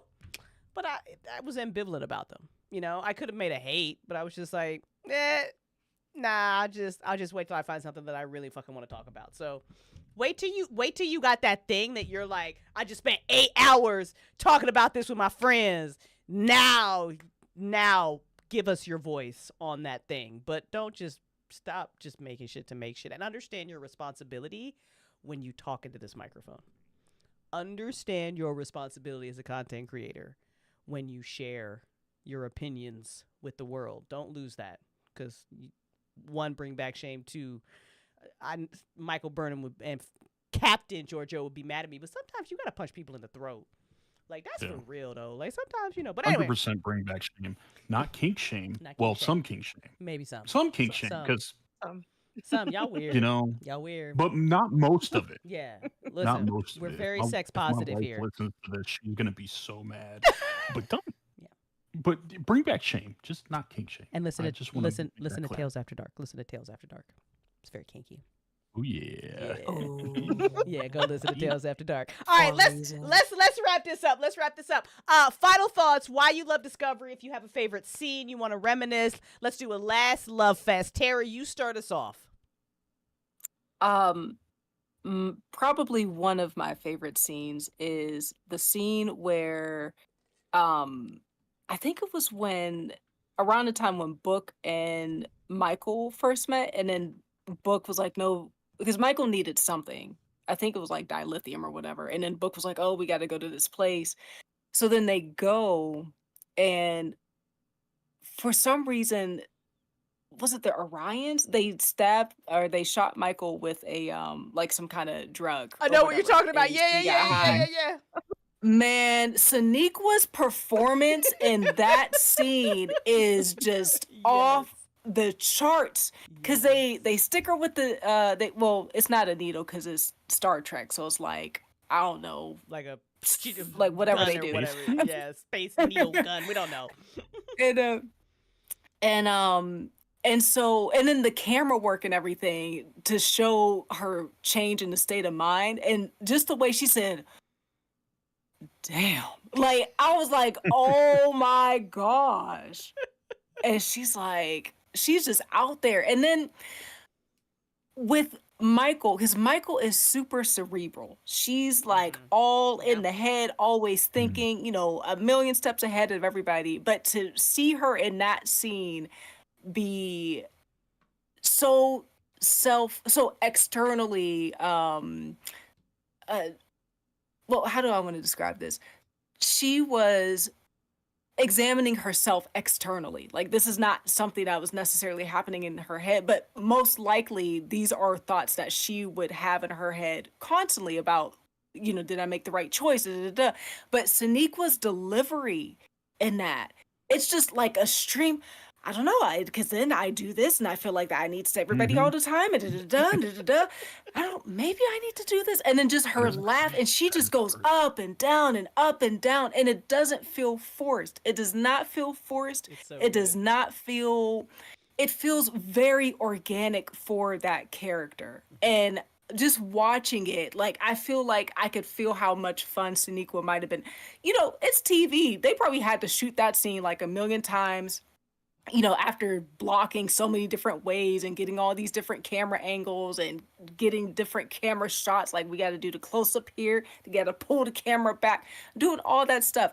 And for her to deliver that line, to deliver those lines, and just the physical performance of being high whatever they shot her up with.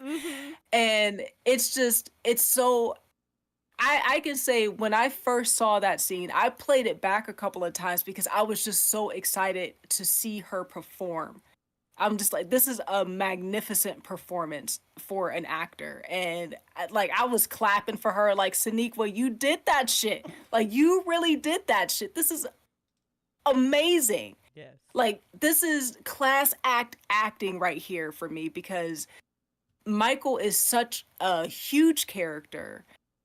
And yet Sonequa has this way of making Michael feel huge, but also the same as you. Like, you feel like you are also Michael in some ways. You know, Michael doesn't feel distant or like some far off, unreachable person. Michael feels very real, like somebody that you could get along with. And Michael is a character that, as long as you were, I don't want to say morals, because I don't think it's not moral, not necessarily morals, but you moved with your heart. As long as you were that kind of person, I feel like Michael would also care deeply about you and also want you and her crew. And so I don't know, just that one scene is just, you know, hats off to Sonequa. Like, she's fucking amazing, and all the flowers to her.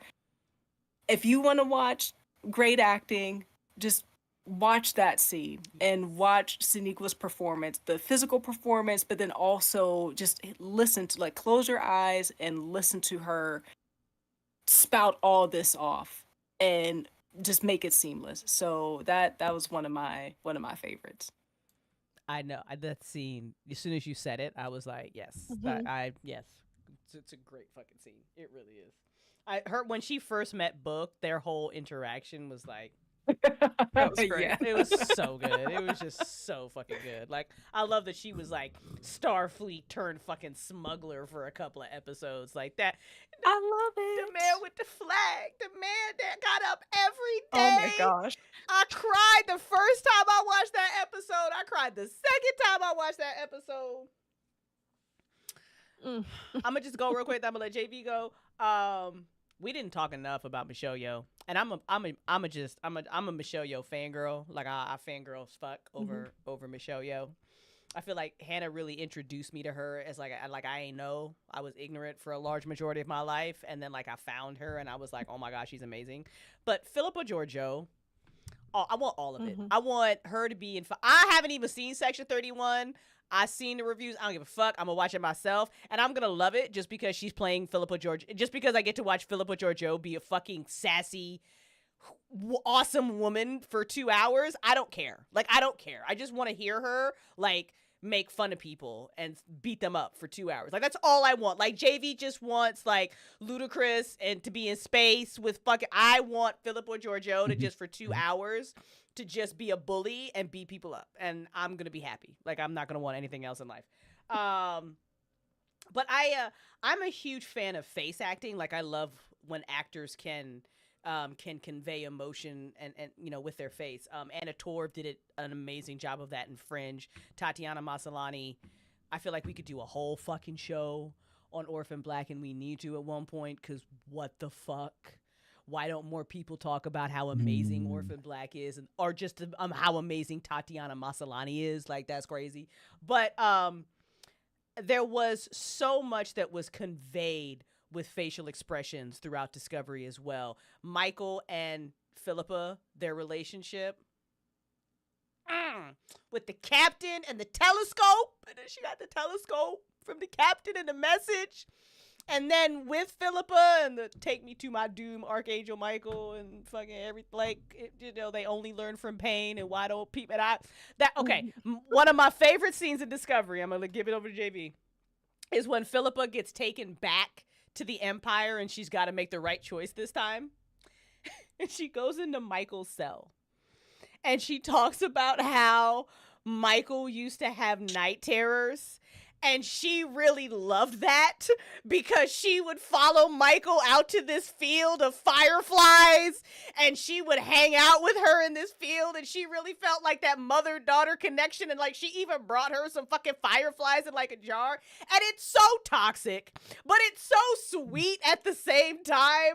I'm just like, that scene will live rent free in my head for like fucking ever. Literally for fucking ever. So, so good. So good.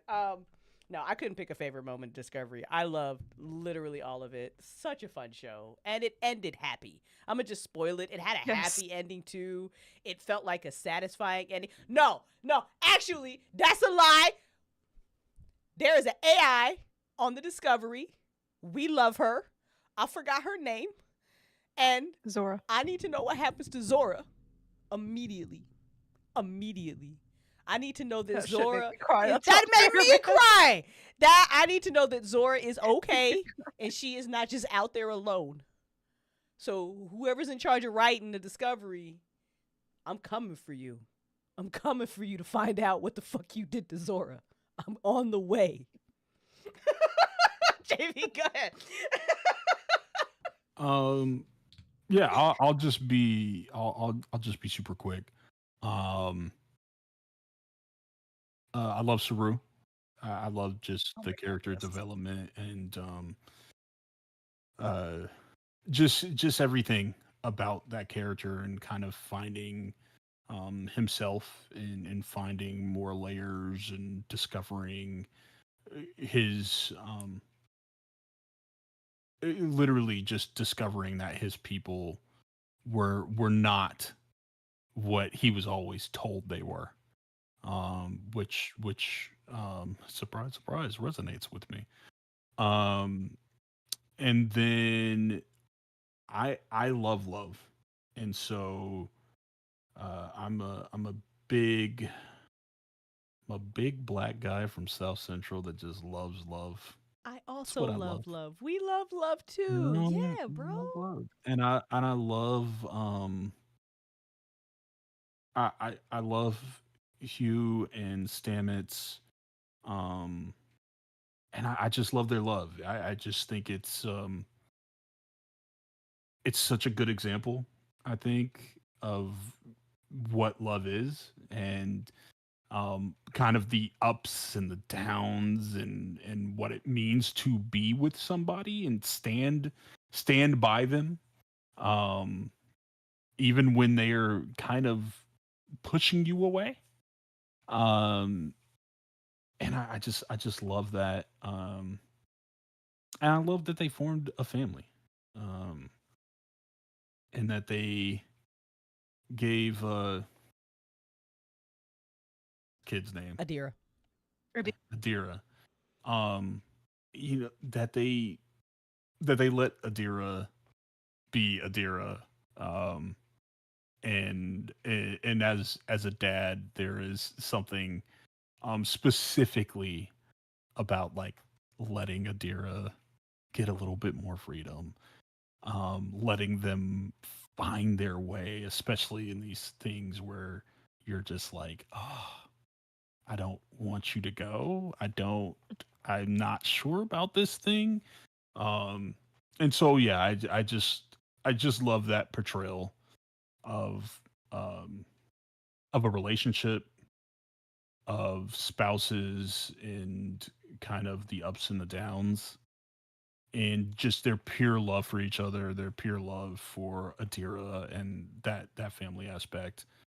So Saru, Yoon Stamets, and Adira, and of course my paladin Michael, who is uh, just a great character, somebody who I would aspire to be like.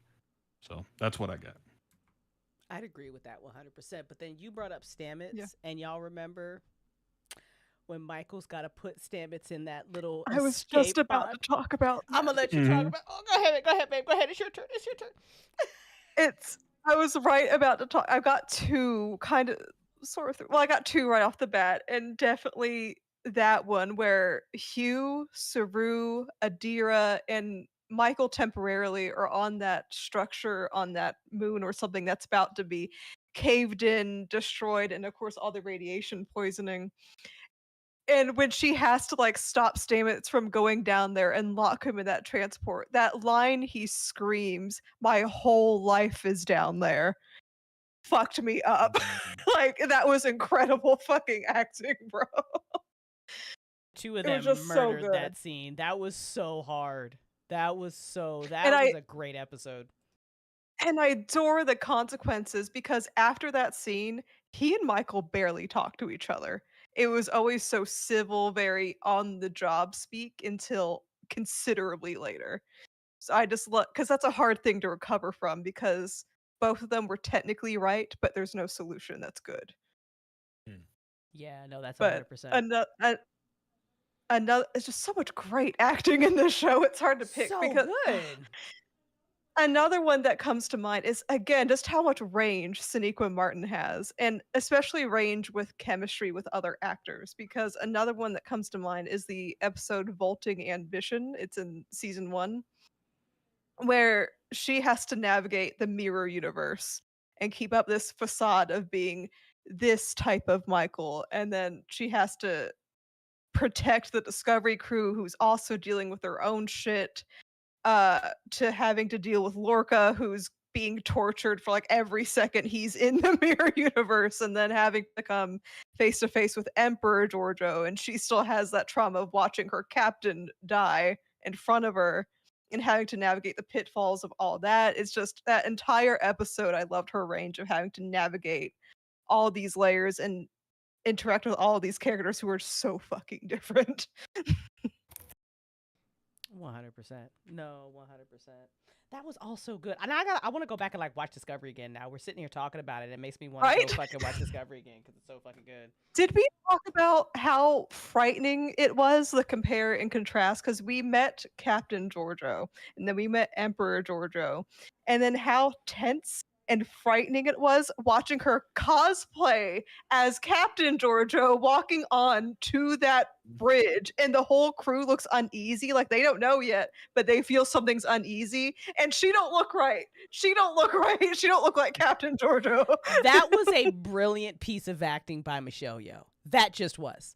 Because like as a writer, I can write that all day, but if you don't have an actor who can play a character that they did play but not like act like you're I don't even know, like there's fucking Inception in that shit. When an actor does that, when they do the thing where they have to be their character playing a different version of their character while also having to like be another version of that character. So it's like the layers, like it is the actor playing that person, but having to be that person.